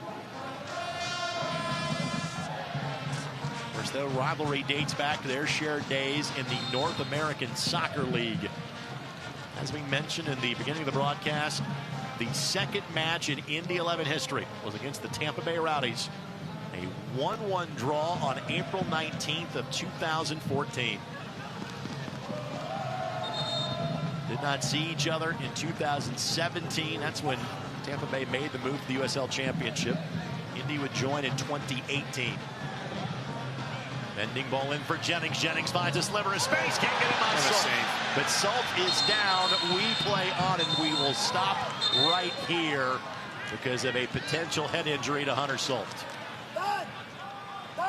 That puts a scare into all Indy 11 fans because of how good Hunter Salt has been. Yannick Odell, who has not seen time in a match since May 12th, a win against Miami, will begin to loosen. And Josh Frankham on to check on Hunter Salt immediately. You can see the connectivity between Arteaga and Jennings. As soon as Arteaga gets the ball, he immediately plays it into space for Cal to make a run into it. And that's part of what makes Manu, and yes, we're on a first-name basis with Manuel Arteaga. I saw the way he waved at you. With the Indy 11. That's what makes Manu such a great player. In that, you know, a lot of times goal scorers are not looking to set up other goal scorers. Right. Manuel Arteaga is a great teammate. He is tremendous at setting up Cal Jennings. You can see, I mean, the last match, Arteaga had 10, Jennings had 9. Jennings get the first one, levels it at 10. Direct ball into space. Arteaga, no hesitation in playing it into the space for Jennings to get his 11th. Arteaga is about winning. If that includes goal scoring, great. If not, so be it. Here's a look at the contact between Jennings and Salt. And again, tremendous job by our camera crew to catch that. Just a kind of a glancing blow from Jennings. That frankly could have been a whole lot worse. Let's hope that Hunter is okay. And after this match, they will play next Friday night. They'll make their lone trip to Tulsa. Indy has gone from seeing Tulsa 4 times in the year after COVID in 2021 to now just once as Tulsa in the Western Conference. Tulsa and Memphis making that move this year. Indy already a win against Memphis dating back on March 16th. Leon Gabere trying to work around Aiden Stanley. Stanley plays it sideways, but again, really no answer right now for the Indy 11 for what Tampa Bay is doing from a ball control scenario. A great high side double from Cam, just to relieve a little bit of the job that Aiden Stanley had to do. Good 80, good 80.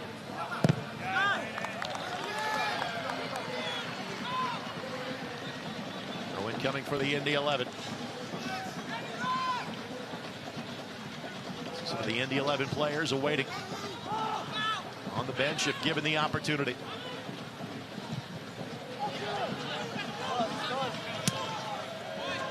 Throw in coming for the Rowdies. Elliot Collier, Tyler Gibson, most notably those players available off the bench tonight. Ben Mines in that group. Callum Chapman-Page. One player you will not see tonight is Max Schneider. He has been loaned out to Union Omaha of League One. That, frankly, is not of immediate benefit to the Indy 11. That's the right thing for the player. Max has not been seeing much in the way of playing time after spending the last 2 years with St. Louis City 2 in MLS Next Pro. They got about a half an hour last night in their match, so you send him there to get him some time, to get him some development, and 30 minutes. Well, frankly, the emergence of Lawrence Whatton, who again was originally a depth piece in the midfield, has kind of changed the playing time. And again, in the very near future, we'll start seeing Aiden Quinn's name in the lineup for Coach McCauley. Beautiful tuck forward here. Williams is on side, trying to make the proper turn, cutting it back for Mario Williams. Nothing came of that when it should have for the Indy 11. Love the hustle by Dees Pay, but just couldn't get a controlling touch, and a throw-in coming for the Rowdies in front of their own bench. Yeah, too good of an opportunity there to get nothing out of it. Tonight's match brought to us by Sports Tech HQ. Indiana winning is in our DNA. For more information, visit forthebold.com.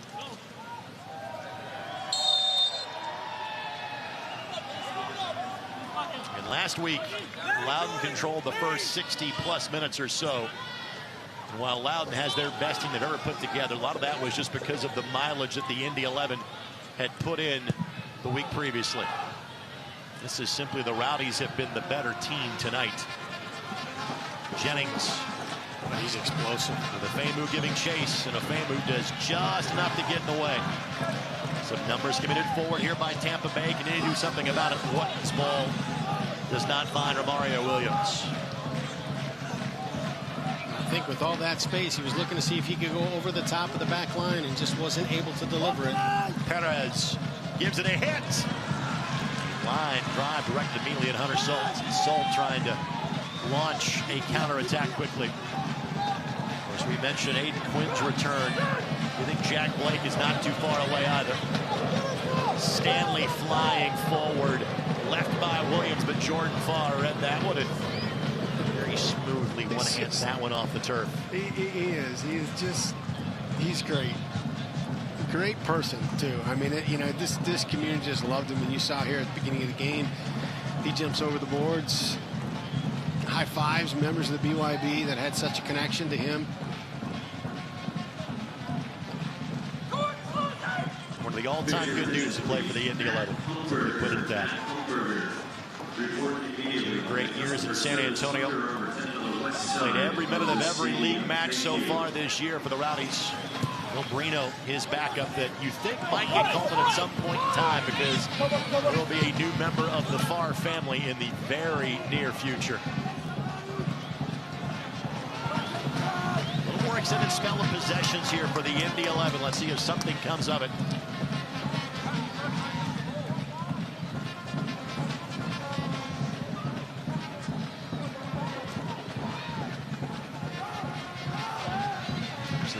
Had an 8-match winning streak. Lasted in league play from April 27th through June 15th. Again, Hilton, he just knows the lane to press in. Ball comes out to Cam. Augie Williams is making a run off the shoulder of his mark, asking for the ball to be delivered, and Hilton just pops into the exact correct lane. Jennings is on a flyer. Perez goes left side. Arteaga weaving his way forward. O'Brien slows him up for a moment and stands him up and wins that one.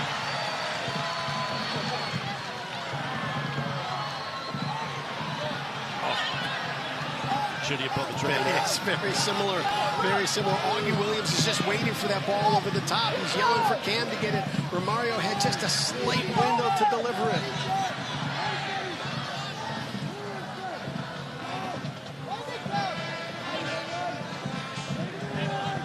When I asked Sean McCauley about playing the Rowdies this week, he goes, they try to do a lot of the exact same things that we do. Are you seeing that here? 100%. And you take a look at this right now is the reason, and I'll take Augie Williams in a 1v1 with a lot of space over the top. I think everybody would. And the thing is, if you can't pull the trigger right away, they get 8 behind the ball so quickly, leaving Jennings and Arteaga up top. Williams has a hit. Indy is asking for a handball off of the defender in Gia, and our referee says nothing doing. And the turn goes directly to Jordan Farr, so again another opportunity goes by the wayside for the Indy 11. A trio of substitutions await for the Indy 11. Messrs. Mines, Gibson, and Collier all about to make their way to the middle of the puck. It's a good switch.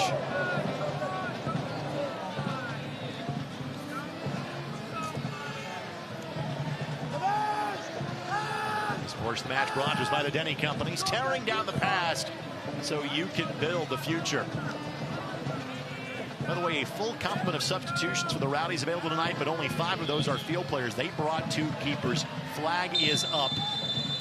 We have not seen much the way of an offside flag tonight. That time Jennings just mistimed the run by a step. And again, this is not an overly deep Rowdies team. Part of that is because of injuries they have suffered during the course of the year.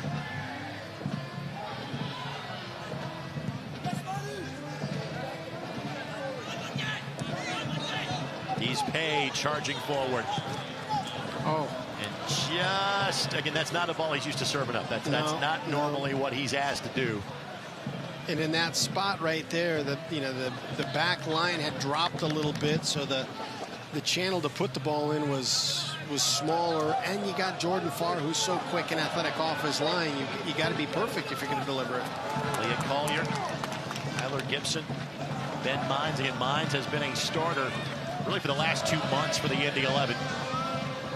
This group will enter with about 25 minutes and change. Let's go to the mass minute of giveaway here. Opportunity here. Guenzati taken down by Hilton. Hilton.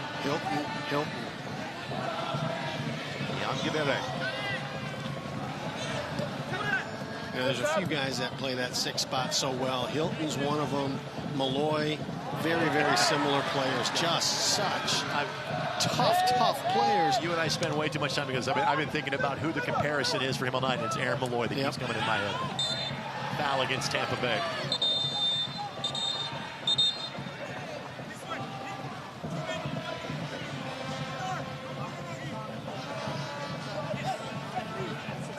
Comes the trio of substitutions for the Indy 11. Logan Neidlinger, Maverick McCoy, as well as Carson Henderlong amongst those that could enter if given the opportunity. Sebastian Guenzati's night is done. Lawrence Wooten's night is done. And Augie Williams will head to the sidelines as Ben Mines is coming on. Well, now you pop Martinez back up top. He's got a little bit fresher legs. Got some good pace. Now you're looking for a little ball that you can deliver into him. You got Elliot Collier. We've seen his individual brilliance in the way he can change a game here in the last little bit. And then Mines pops back to his normal spot.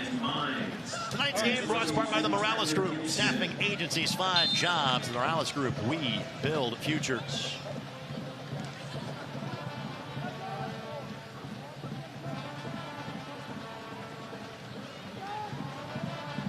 Martinez will slide forward with Mines' arrival into the game. Alan Chapman-Page available too, if needed for the Indy 11. Gibson finds Stanley. Great ball. First touch away from Stanley for a moment, but credit to Gavira able to control that ball. And then he and Stanley continue to wage war in front of the corner flag. Stanley doing whatever he can, trying to play that ball through. But it's Gavira who wins the battle momentarily. Here's Collier, just behind Tyler Gibson. Those two players each combined for a goal against Rhode Island back on July 5th, and eventually a foul whistled as Arteaga takes a tumble to the turf. By the way, tonight's match brought to us by your Central Indiana Ford dealers, proud sponsor of Indy 11 soccer. I went back and double-checked. That was Tyler Gibson's first goal since March 15th of 2019 for the Indy 11. He almost had 2 that night, too. Found himself in that same spot. 3v2 in the box. Can they capitalize? Collier looking back post, overcooks it, overhits it. There was not a touch there either. Throw in coming for the Rowdies.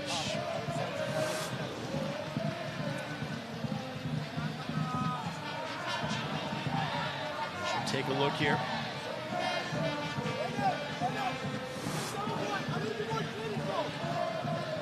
You see moments like that. You've got opportunities. They just give you a little bit for just a moment, and you got to be better in executing in that critical spot. Just a reminder, Indy 11 fans, show your Indy 11 pride. Get your exclusive IMCU Indy 11 debit card at any IMCU branch or online at imcu.com today.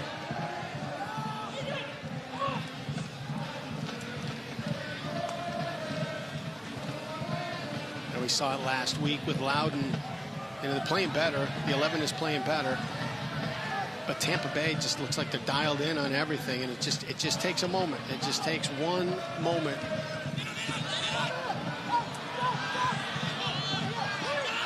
Frankly, a benefit there for the 11. Right. O'Brien's clearance goes sideways, and Gavira has his first bad touch of the night. Only loss in the last 6 weeks for the Rowdies. This one's headed back to Romario Williams from Douglas Martinez. Game against Loudon. Williams would like to have that one back. Could not reel it in.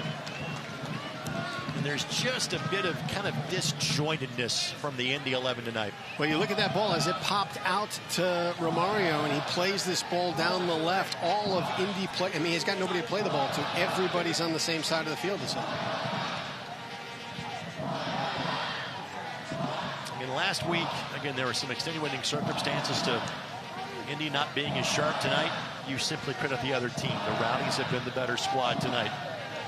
But much like was the case a week ago, one moment can change everything from the Indy 11 perspective. And it was about at this tenor of the match, or this time of the match, I should say, is when that happened. Hit from distance, takes a deflection. That will be a corner. Yep, that took a turn off Adrian Despay. It's been a few minutes, but I still remember our corner kicks are brought to us by Wilson Kehoe Winningham. It's going to be burned into your brain. Oh, it already is. It's about this time in the first half that that Indy was able to grab the game and tilt it in their favor. Well, let's see if they're able to do it now. You're going to see them starting to press forward a little bit more as they work on getting the equalizer. Indy going to guard that short corner a little bit better as they send both Lindley and Gibson out. And that's against that. You talk about how you make the decision. That's it. You know, you start throwing those screen passes, you bring the defenders up, and then you start going for the one over the top.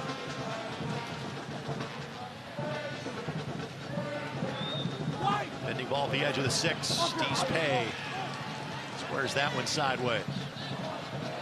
Ofemu with the win. He will charge forward. Ofemu trying to work around Guillen. Guillen slows him up. Veteran move from Guillen. There, he did not have the pace to stay with Ofemu, so he did what he had to and just slowed it up enough.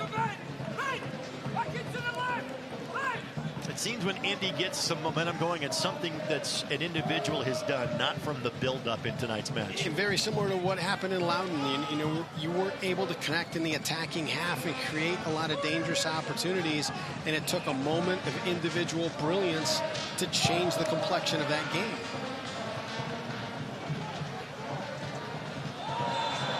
Salt quickly off his line. Foul called against Manuel Arteaga.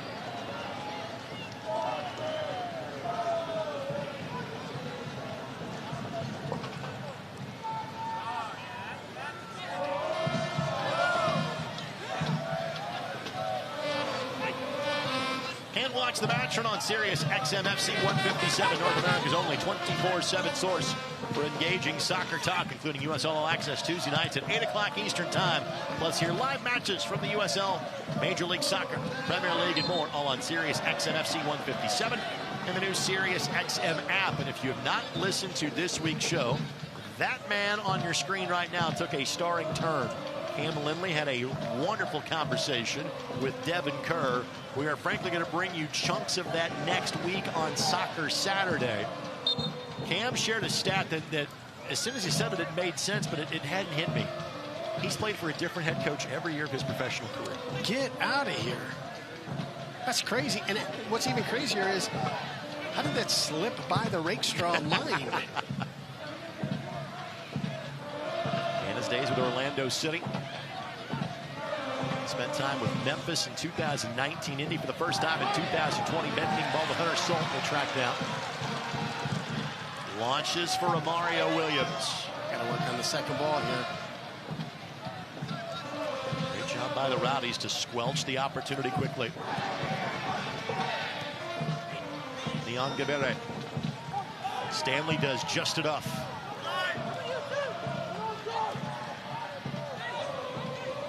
Nervy here at the back for Indy.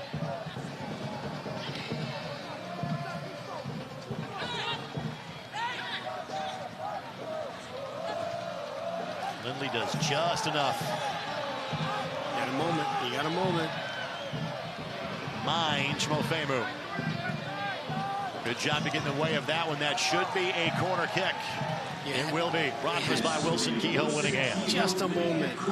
Manjoma jumped up trying to see if he could press that, open up the space for Mines. They were able to get it out to him, and he made a great recovery run. Substitutions in mass starting to line up for the Rowdies. We'll get them to you. They will not get to the fourth official in time to enter before this corner. Aiden Stanley has delivered outstanding service from this flag so many times this year. Is this how Indy gets one back? Collier got a boot to it. Stanley would like to have that one back. He's been sitting on 9 assists now for some time. Teams have started to kind of rotate towards him and take away those opportunities from the left attacking flank for Aiden Stanley. Blake Bodley is amongst those that are ready to end the match. Ethan Worth also looking to make his way towards the fourth official as well. Collier provides chase far, has to distribute to midfield. Leon Gabere is onside. Slides it forward. Arteaga. He's pace load him up just enough to find Hunter Schultz.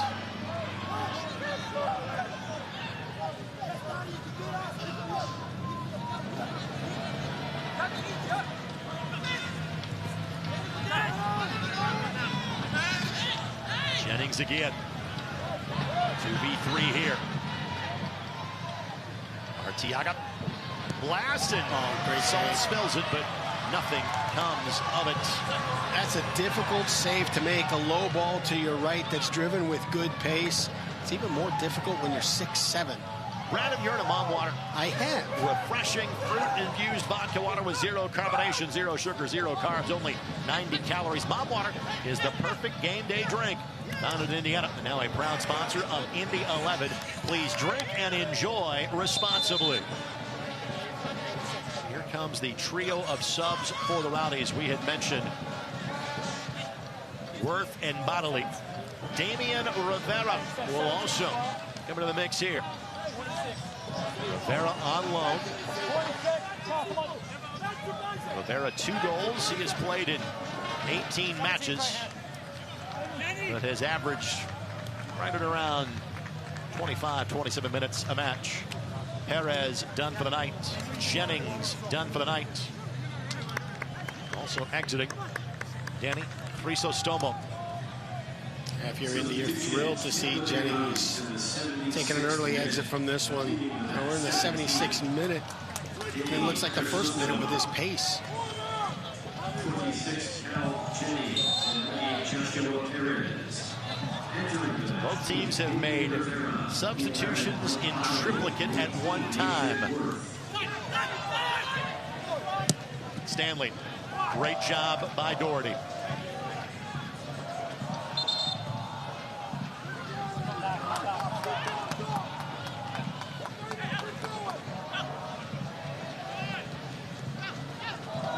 Collier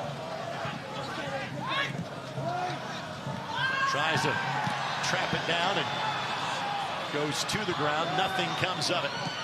We play on with a player down inside of the 18 for Indy. And now we'll stop now that the Rowdies have claimed possession.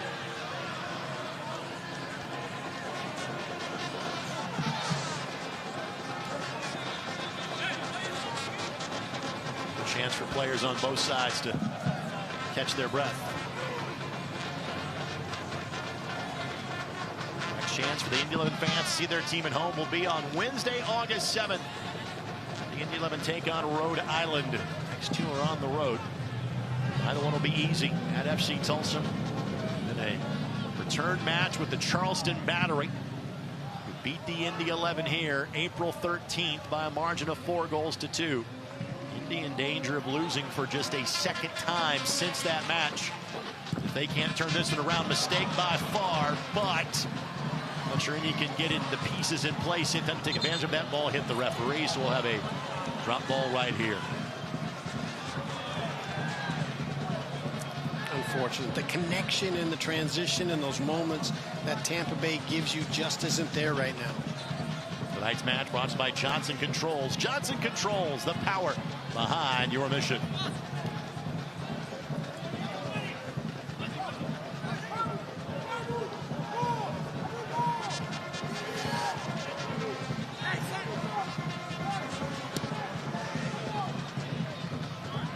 Nothing comes of that. Arteaga liked the idea. He had just broken off the run. Right, they're so dangerous on making that slanted run in behind the defender. That's where Hilton thought Arteaga was going. If you're Sean McCauley, anything you're seeing that concerns you long term here? Well, you know, 2 weeks in a row that your scoring hasn't been there. That's a, you know, I don't know that you're concerned because you put up 3 against Rhode Island, 2 against Atlanta. But you take a look at you had an off night against Loudoun. Were able to score 1 because of what Collier did in the box.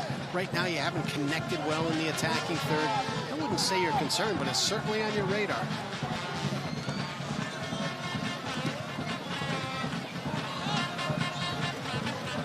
William trying to weave his way through traffic. Counter launched here. Indy had numbers forward. Arteaga flying forward. You got 2 subs involved in this attack for the Rowdies. Rivera, perfectly timed tackle by O'Brien. Great tackle. Great run from Arteaga to give him an option.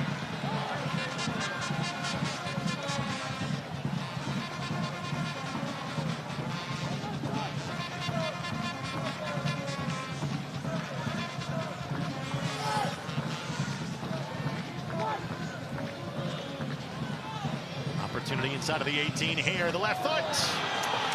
Left foot finds the back of the net, and that just might be what does it tonight. Damian Rivera gets the 2nd goal of the night, his 3rd of the season, and it's now a 2-goal deficit for the Indy 11 with 10 minutes and change left to play.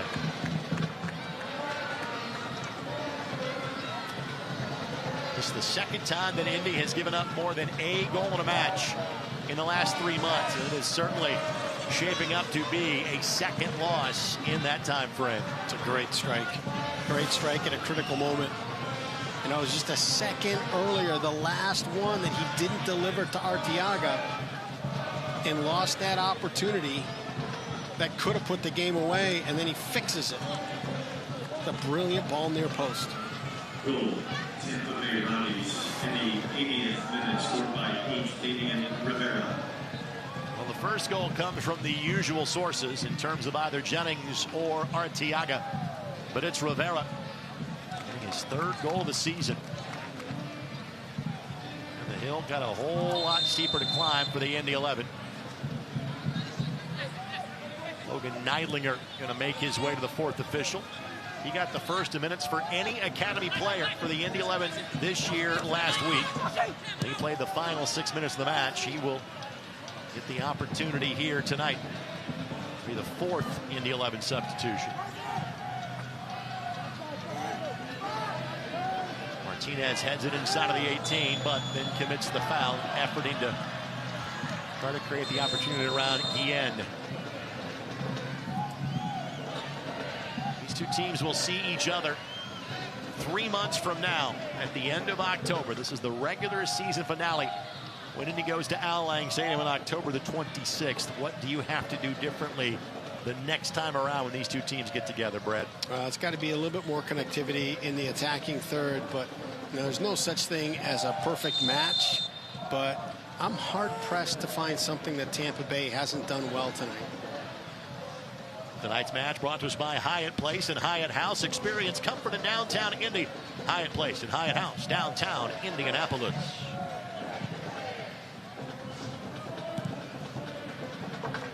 He's been sitting on 9 league wins now for the last 5 weeks. So Neidlinger will come on. He's going to replace Ben Afemu. So Afemu has given his last. Long term, what do you see Neidlinger as a player? What's his role? What's his position going to be, whether it's for this team or college level, anybody else?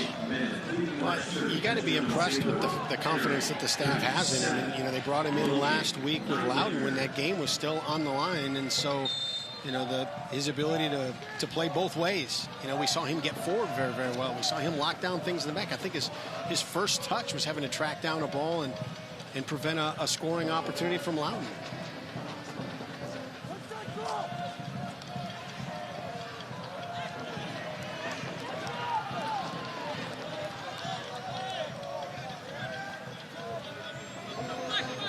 Before you think about clawing back a 2-goal lead, you got to score 1. That's something the Indy 11, frankly, has had minimal chances to do tonight.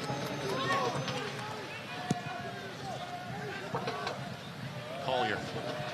Martinez.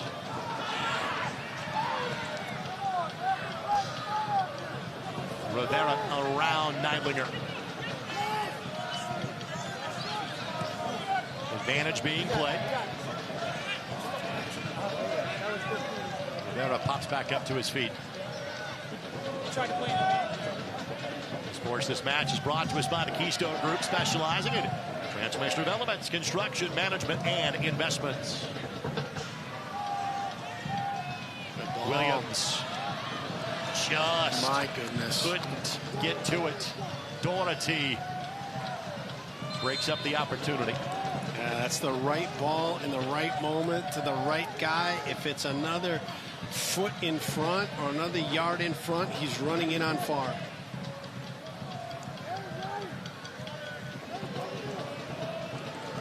Collier charging forward.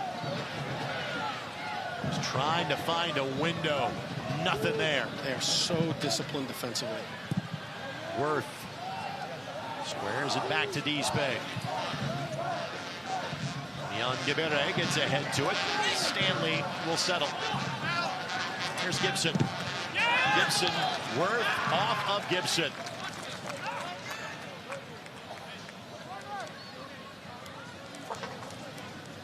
Nathan Worth on your screen is 17 years old. This is his 11th appearance of the season. A man from New Jersey, actually had been with FC Tulsa before he made his way to the Rowdies.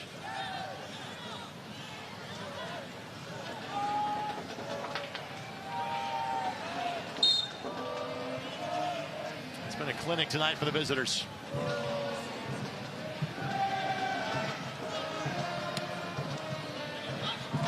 Well played by O'Brien. Martinez, great flick for Collier. Collier, the back heel, knocks it forward for Williams. He is onside. Williams left foot. That's the second time his left has let him down tonight. Yeah, back post was open, and you had Collier and Mines stretched across the 6. He's looking for his first Indy 11 goal. Again, he does have an assist from 2 weeks ago against Rhode Island. He has found the back of the net 58 times over the years in the championship.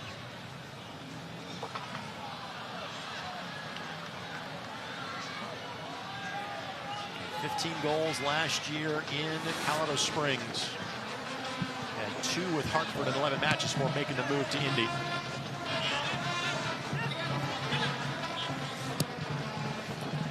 Rivera, Salt will quickly come out and snag this one.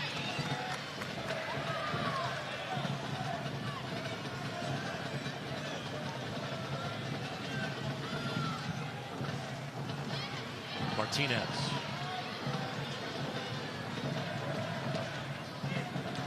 Mines. Worth squares it away.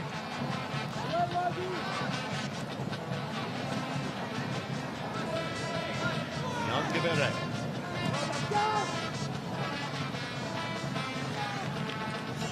Everything has been in sync for the Rowdies tonight. Next up for the Rowdies, they go from one top of the table team to another. Ball headed around Jordan Farr. It will be a goal kick coming in again. Collier slow to hop up. So after playing at Indy, the Charleston Battery, they're at Al Lang Stadium next Saturday night. Look out. Look out. That'll be a great match to watch.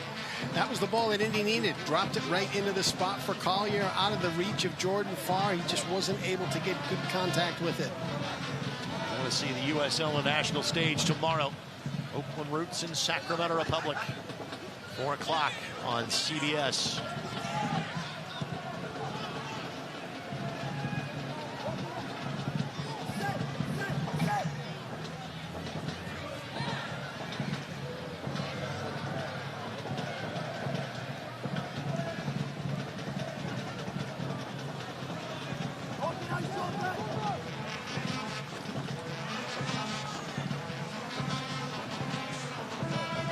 Great opportunity here for Tampa Bay. Indy has to leave some players forward so they've got the ability to counter. Opens up a lot more options. Rivera, already 1 goal to his credit. Couldn't set up a second just yet. This reminder, next weekend, don't miss Chelsea and Celtic at Notre Dame Stadium. That is July 27th. Tickets are on sale now at FCSeries.com.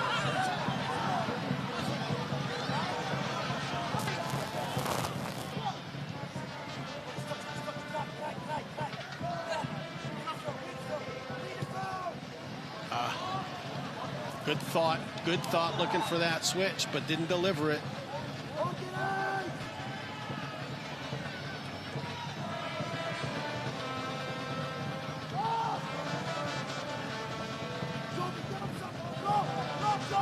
Nothing has truly materialized for the Indy 11 tonight.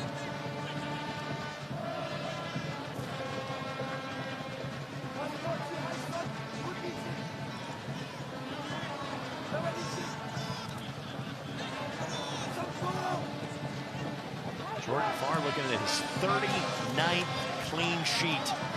Unless Indy can find the back of the net on this attack for any future ones. Williams, Martinez.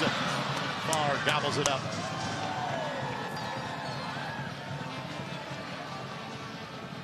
You know, we saw Jordan for a number of years, and it was just athletic save. You look at how dialed in he is.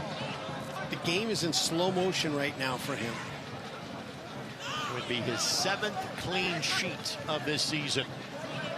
Just a reminder, friends, that 450 North Brewing. Innovation and creativity through libations.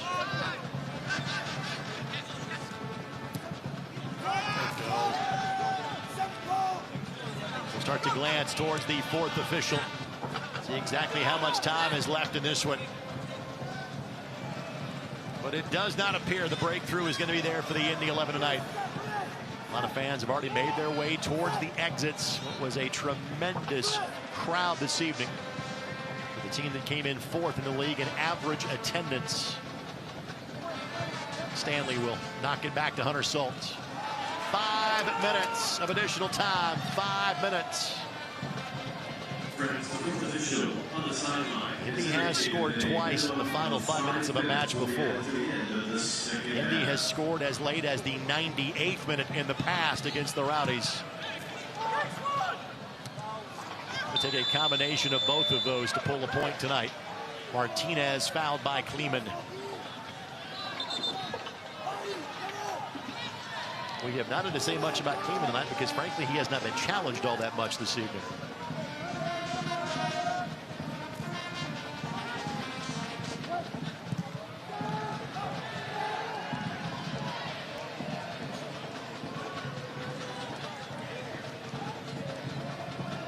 He's Pay. Guillen gets the way of Martinez. Now Mines a touch. Doherty steers it out.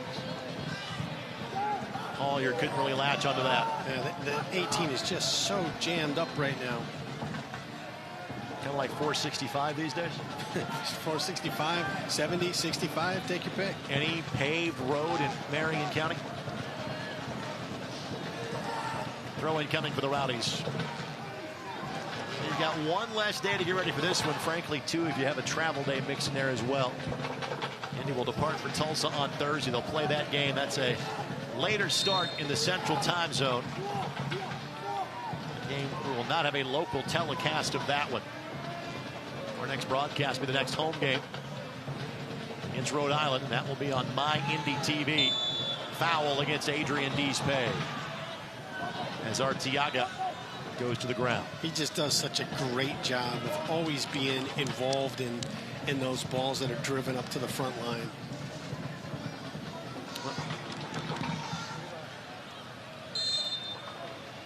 Just a reminder, the summer of soccer on ESPN2 continues. Sacramento Republic will host the Pittsburgh Riverhounds coming up Saturday, August the 3rd at 11 o'clock. That is on ESPN2. Indy 11 now will not play a Saturday game after this one until August the 24th. They'll play Friday, Wednesday, Sunday, and have their second 13-day gap of the season.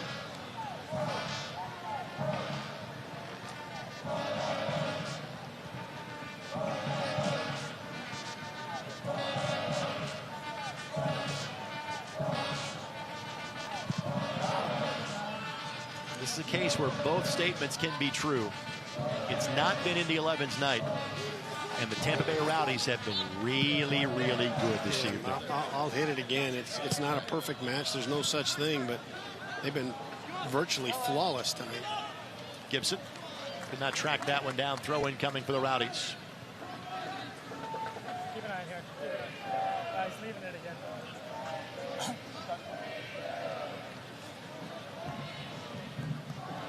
As it stands now, Lou City 41 points, Charleston 40, Tampa Bay 35, and the Indy 11 sitting on 31. Again, Detroit City, while they have been in neutral to some degree as of late, Detroit City still has 2 matches in hand on the Indy 11. That'll kind of get caught up by the time we get to the end of August. Indy's got to be, aware, looking over their shoulder at Detroit and Rhode Island as those 2 teams are just quietly creeping up. Indy made that amazing jump from having 4 points as of April the 19th to being 3rd in the standings. Rivera, he's got it timed wrong. Now Arteaga never could get a boot to it. Love the effort by Martinez trying to be a disruptive force, but not much he can do there.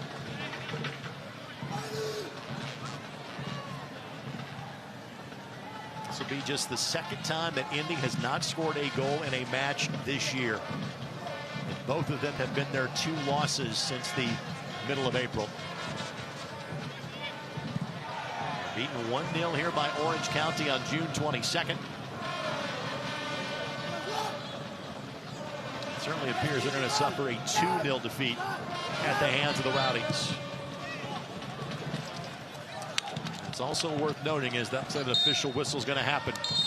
They've lost in all 3 chances against the current top 3 teams in the Eastern Conference. Not the Indy 11's night. It most certainly was for the visitors from Tampa Bay. A joyous return home for guys like Jordan Farr and Manuel Arteaga, not to mention Nicky Law and the staff as well. Final score this evening, Tampa Bay Rowdies 2, the Indy 11 0. So a dominant effort by the visitors from Southwest Florida tonight. We'll have full post-game coverage here on Wish TV. We'll talk with the head coach of the Indy 11 and Sean McCauley, a player guest scheduled to join us as well. Back to Carroll Stadium after this on Wish TV and ESPN+. Every place has a purpose, and the people who inhabit those places have their own reasons for being there. The last thing on their minds should be concerns about the safety of the places they're in. When it comes to security and safety for all the places that matter, Dormakaba offers a seamless flow of integrated solutions that allow people to move securely about their daily lives. Because the places that matter to you matter to us. For over a century, Indiana has been the destination for sports innovation and the state where champions are crowned. Now, we're entering a new era with Sports Tech HQ, a place that inspires innovation and invests in entrepreneurs who are changing the game, one startup at a time. Welcome to the crossroads of sports and technology. Sports Tech HQ, home of the game changers. Find it, try it, paint it, love it.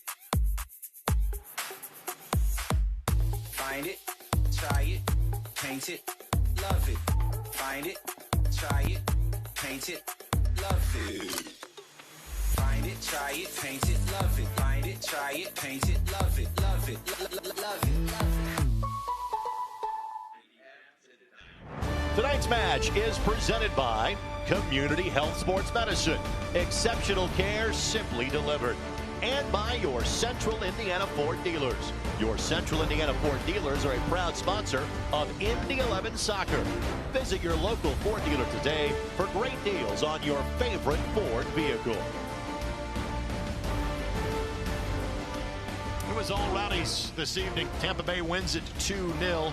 Nicky Law last year was the interim head coach for the back half of the season. Now just a part of the staff, and a successful night for Nicky and company. And again, you knew it was going to be a matter of time. You knew because of a new head coach and some new key pieces that it was going to take a little bit for them to kind of get in their groove. Well, they certainly were in their groove tonight. Very impressed by the visitors this evening. Yeah, you look at some of the adversity. We talked about the travel delays and some of the craziness that happened pregame.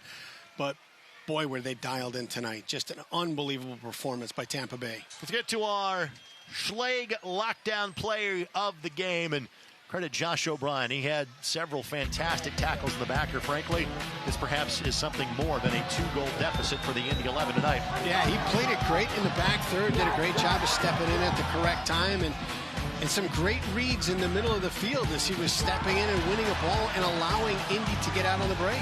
So again, that is our Schleg lockdown play of the game. You know, I think more of the concern is offensively. Any concerns defensively from what you saw this evening? No, I think that, you know, near post goal on the second one to kind of put the game away, that's uncharacteristic. And because it was such a tight window, you got to believe that Solt thought, okay, I've taken that away. He's going to go back post. You know, great goal. Tip your hat to it. On a night where things didn't go well for the Indy 11, we can chronicle what is one of the cooler stories for the Indy 11. Last week, Logan Neidlinger became the first Academy player to play in the first 18 matches of the season for the Indy 11. He makes it 2 in a row, and he joins us now.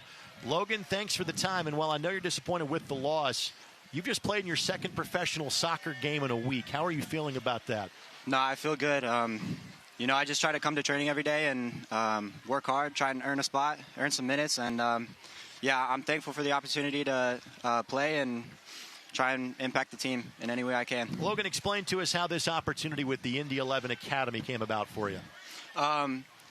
So I've been in the Academy for 3 years, and just in January, I signed an Academy contract, which basically I don't get paid, but I can play and train. So since January, I've just been training with the team, trying to improve every day, get as best as I can, and, you know, have an impact on the team. So now it's just about trying to earn as many minutes before I go to college. Well, you've gone through 2 iterations of this. Certainly, you know, jumping into the Academy 3 years ago, it's a jump in the level of play and the pace of the game, and now you jumped at the pro level. What has been the toughest part of those adjustments? You know, speed of play. As you try and play against better competition, you always want to try and improve and just become a faster person and player. So, yeah, that's the thing that I've noticed is these guys are all very good. They're all fast, so trying to match them and compete has probably been the toughest thing. But, you know, I just try to come to training every day and match it, play my best, and just improve. So.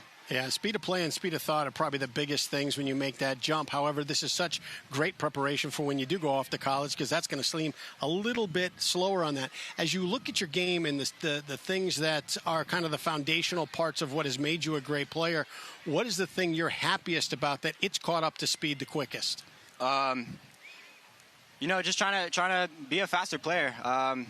When I first joined, I wasn't the fastest, and it was hard for me to get up and down the field. But now that I've trained with these guys for 7 months now, I feel like I can run up and down the field as much as I want, and I definitely feel a lot faster. I feel like I can outrun some of these guys, but yeah, just trying to be faster.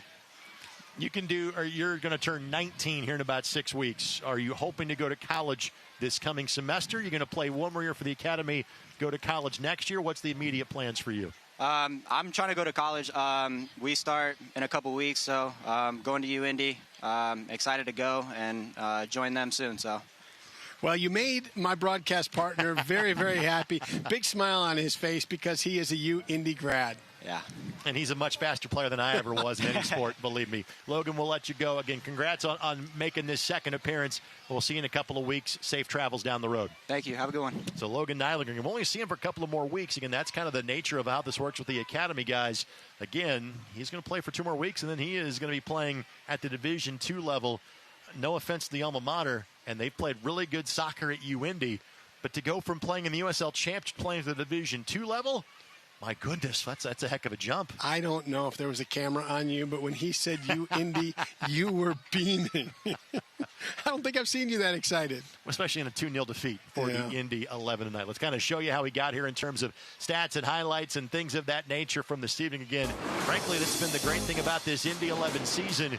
Rarely have teams taken it to the Indy 11 the way we saw tonight from the Tampa Bay Rowdies. Yeah, brilliant. I mean, the connectivity between Arteaga and Jennings, it honestly feels like these guys have played together their entire career.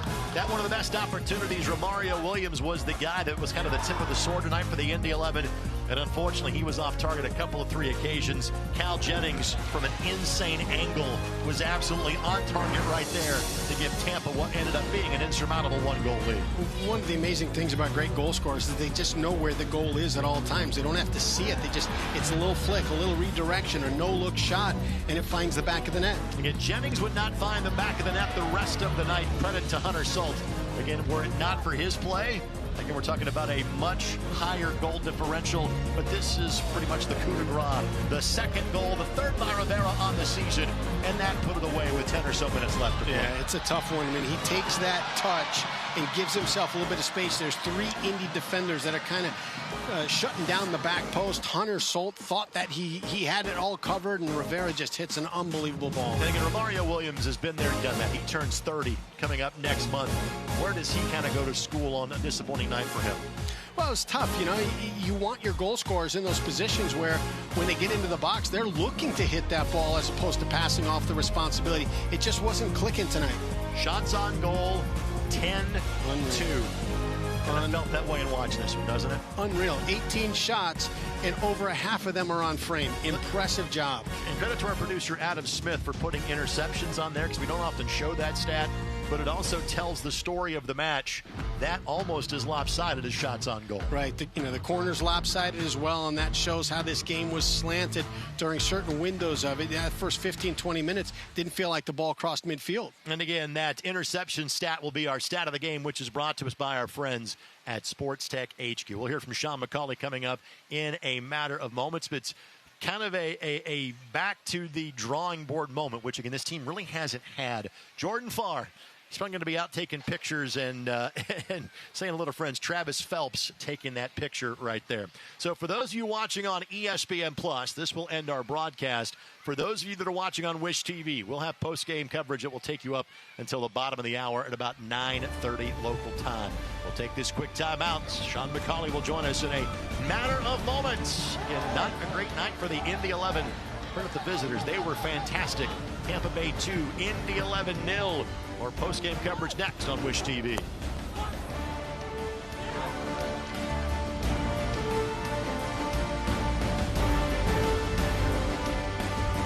This copyrighted telecast of the United Soccer League Championship cannot be retransmitted, rebroadcast, or reproduced without the expressed written consent of the United Soccer League Championship. The Indy 11 are announcing a new signing to their squad. We can now confirm it's Max from Williams Comfort Air and Mr. Plumber. Max clearly has some training to do to get into shape by game day. Soccer skills and service you can rely on from a team you can trust. Both essential for a winning performance. So I had no job, no car, nobody to watch my son. And when I finally got a job interview, it was a half hour away. I was just stuck, you know? Then one of my friends told me to call CareSource. I was like, my health insurance company? We helped Becky with her resume, arranged daycare for her son, and even set up a ride to the interview that helped her get the job. CareSource is so much more than health insurance. At Security Federal, our flexible banking solutions mean your financial future has never been brighter. Our business options will keep you one step ahead of the competition, and the communities we serve can depend on us to be there when it counts. At Security Federal Savings Bank, flexibility means everything because it's all about you. Now offering free business and personal checking. Call or visit us online today.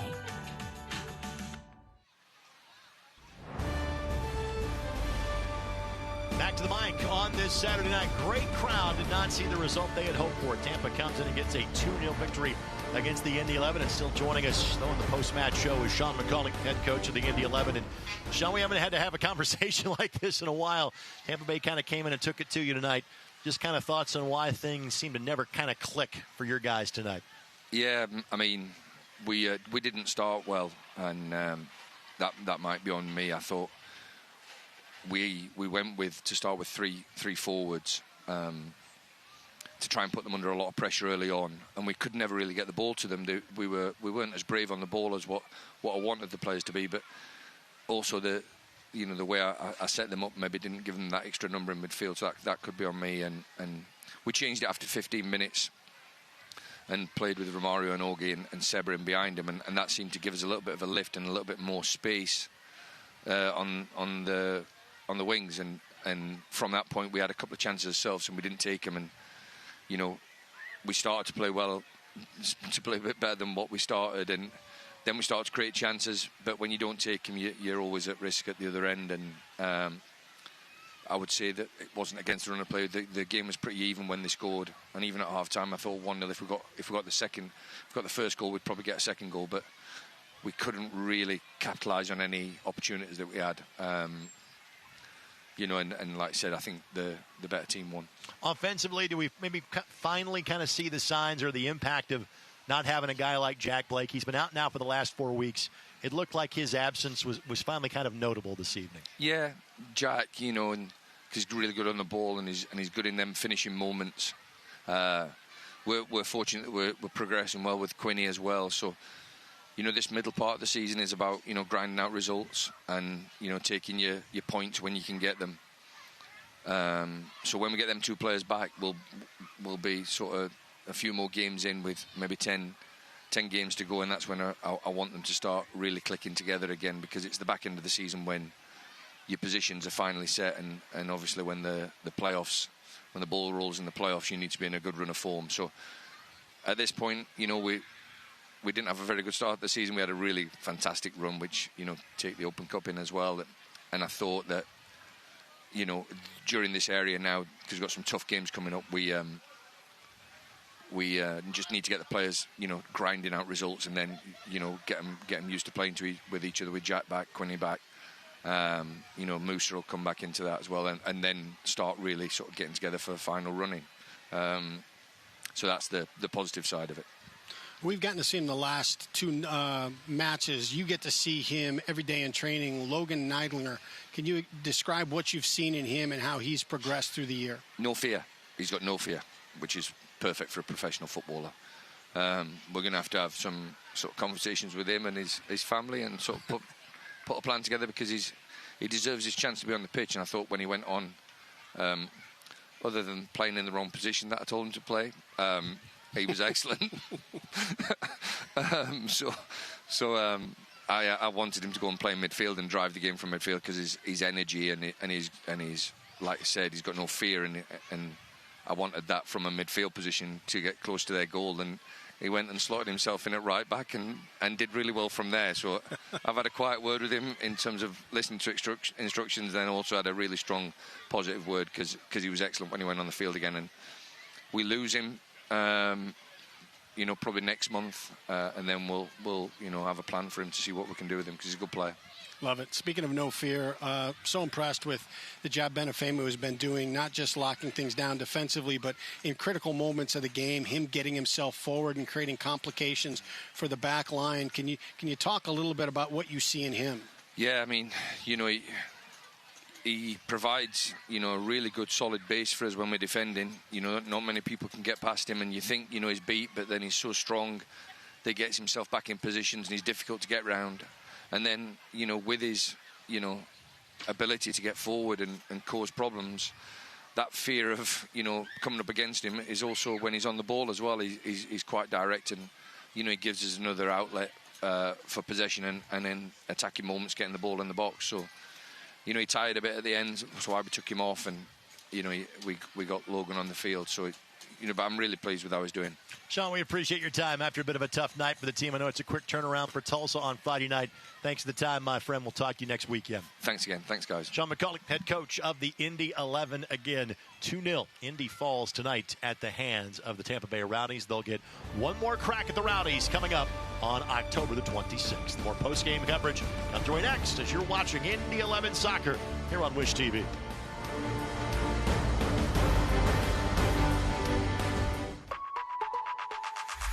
Find it, try it, paint it, love it. Find it, try it, paint it, love it. Find it, try it, paint it, love it. Find it, try it, paint it, love it. Find it, try it, paint it, love it, love it, love it. Indy 11 has the latest merchandise: shirts, jerseys, sweatshirts,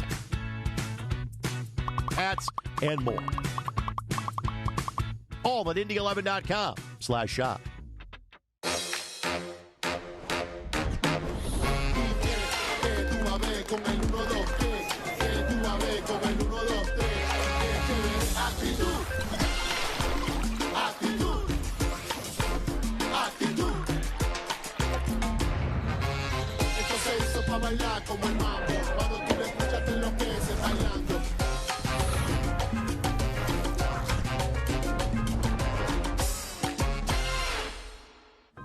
Meet Zach. Day and night, rain or shine, even just out for a spin, Zach gets around. But we know Zach, and at Indiana Members Credit Union, we know he's been saving up to trade up. IMCU is here to help Zach and you drive your dream. Now get financing as low as 5.24% APR on a new or used vehicle. Today, it's all about Zach. Tomorrow, it's all about you. Because at IMCU, it's you that matters.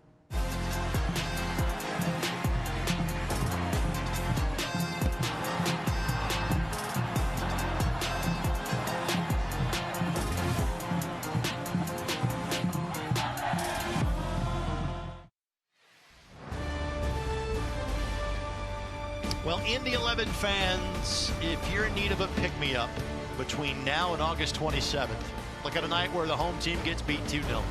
All you got to say is Open Cup. Open Cup. Open Cup. Because the Indy 11 are still playing in said Open Cup. They had 4 wins in Open Cup play in team history until this season. This year, they're 4-0. They beat a Major League Soccer side 11 days ago in Atlanta United, and we're going to take this time to allow you to relive the moments from Kennesaw, Georgia on July the 9th.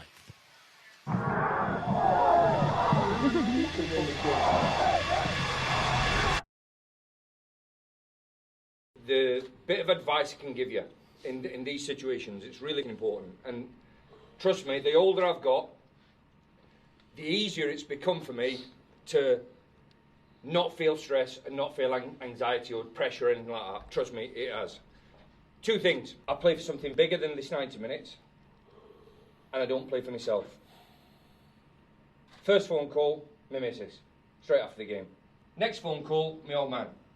First thing in the morning, every day. First thing he asks is how have you got on, he looks for the result, and he wants to know how the game's gone on. And so proud when we win. But you know, if we don't, he don't care, he moves on. And you realise when you get older that there's something bigger that's all inside you that you're playing for.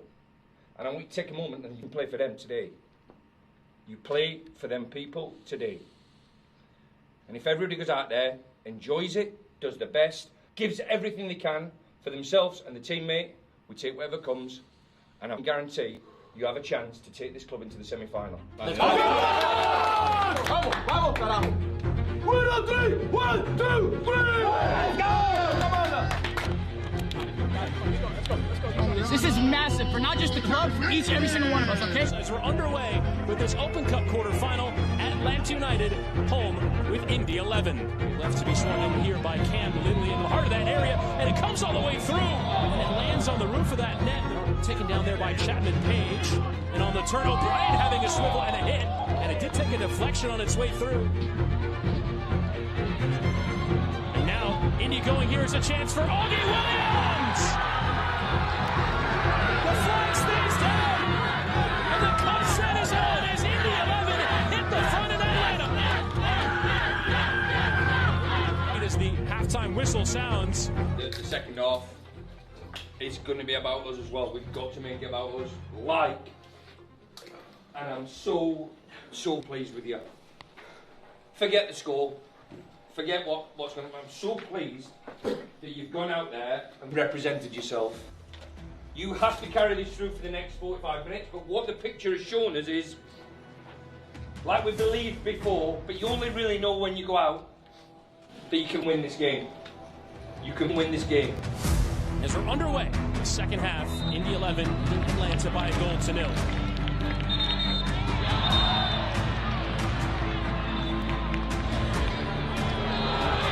Lifted in the header on for Brennan, and what a save from Hunter Salt.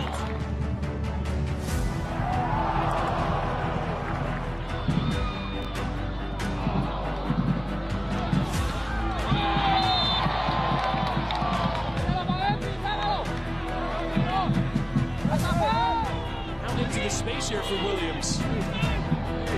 There's Collier on the back post, and will try and find him. It's Forge's on goal for McCartney, and Indy get their second, their own goal. The righteous that sent Indy 11 to their first ever Open Cup semifinal. There is the full-time whistle.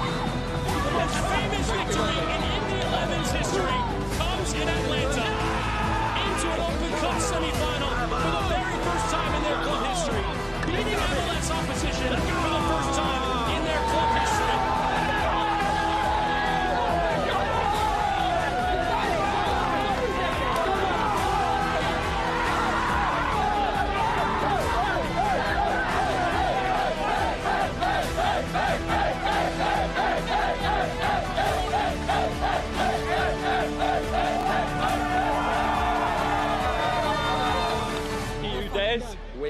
Wins, baby. Go.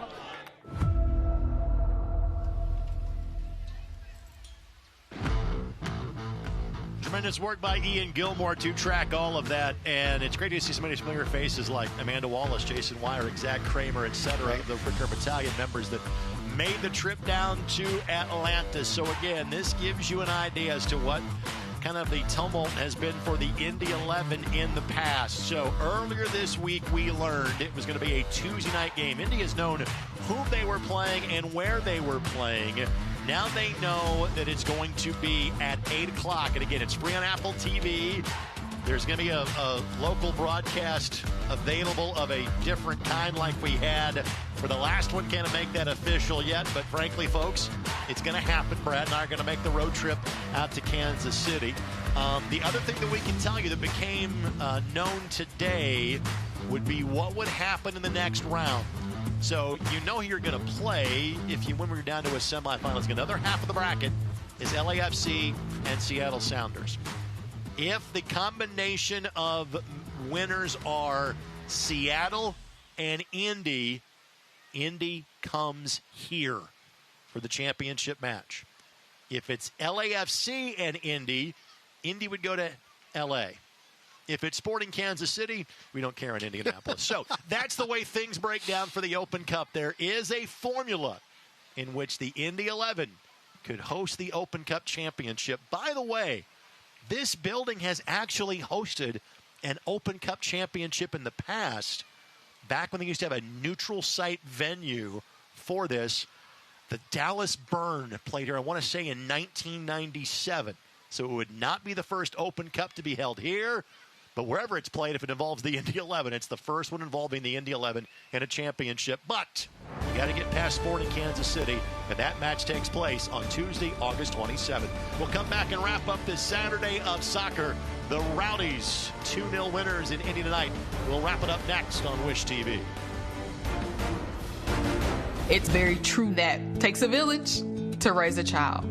And when it comes to my healthcare village at Community Health Network, it's all nestled right in my phone. Accessing healthcare is the ability to be connected with your provider and ask a question when you need it. I feel like when I'm meeting with a community nurse practitioner or doctor, they're tuned in to what is going on with me and the way that they can serve me best. Stand by me. AES Indiana is dedicated to providing you with smart energy solutions that power our lives. Our energy efficiency programs help you save energy and money. From rebates on lighting and smart thermostats to appliance pickup and recycling, you can take advantage of cleaner, more cost-effective energy solutions right here, right now. IPL is now AES Indiana. We are accelerating the future of energy together.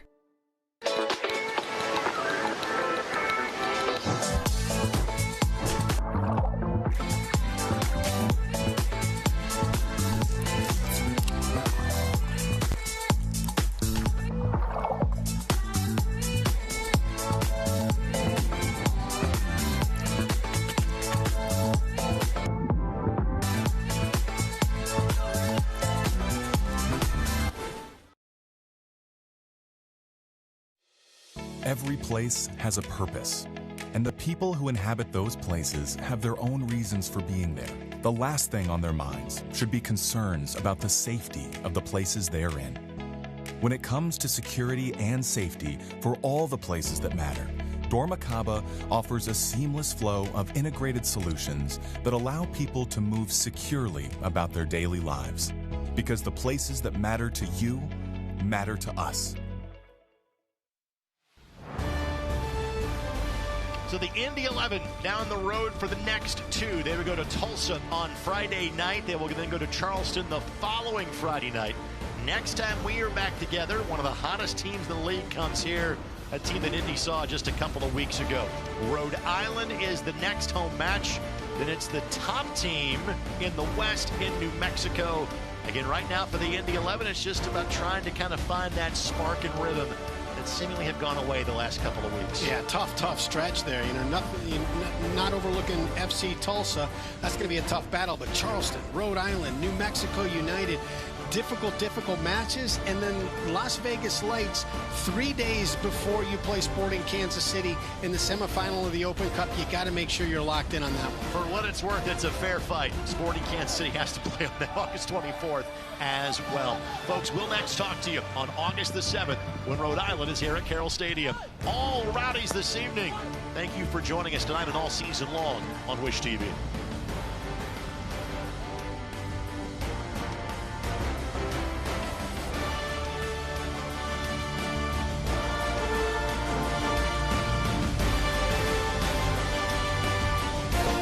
At Security Federal, our flexible banking solutions mean your financial future has never been brighter. Our business options will keep you one step ahead of the competition, and the communities we serve can depend on us to be there when it counts. At Security Federal Savings Bank, flexibility means everything because it's all about you. Now offering free business and personal checking. Call or visit us online today. So I had no job, no car, nobody to watch my son. And when I finally got a job interview, it was a half hour away. I was just stuck, you know? Then one of my friends told me to call CareSource. I was like, my health insurance company? We helped Becky with her resume, arranged daycare for her son, and even set up a ride to the interview that helped her get the job. CareSource is so much more than health insurance. The main part of my job is definitely listening. People deserve transparency. I don't want the financial part to be something that stops or hinders a patient from having the health care that they need. I try to treat each person like they're my mom or my grandmother, my daughter, my husband. I want them to know that they're not just another phone call for us. And it's very rewarding to know that I can provide peace of mind. Stand by me. AES Indiana is dedicated to providing you with smart energy solutions that power our lives. Our energy efficiency programs help you save energy and money. From rebates on lighting and smart thermostats to appliance pickup and recycling, you can take advantage of cleaner, more cost-effective energy solutions right here, right now. IPL is now AES Indiana. We are accelerating the future of energy together.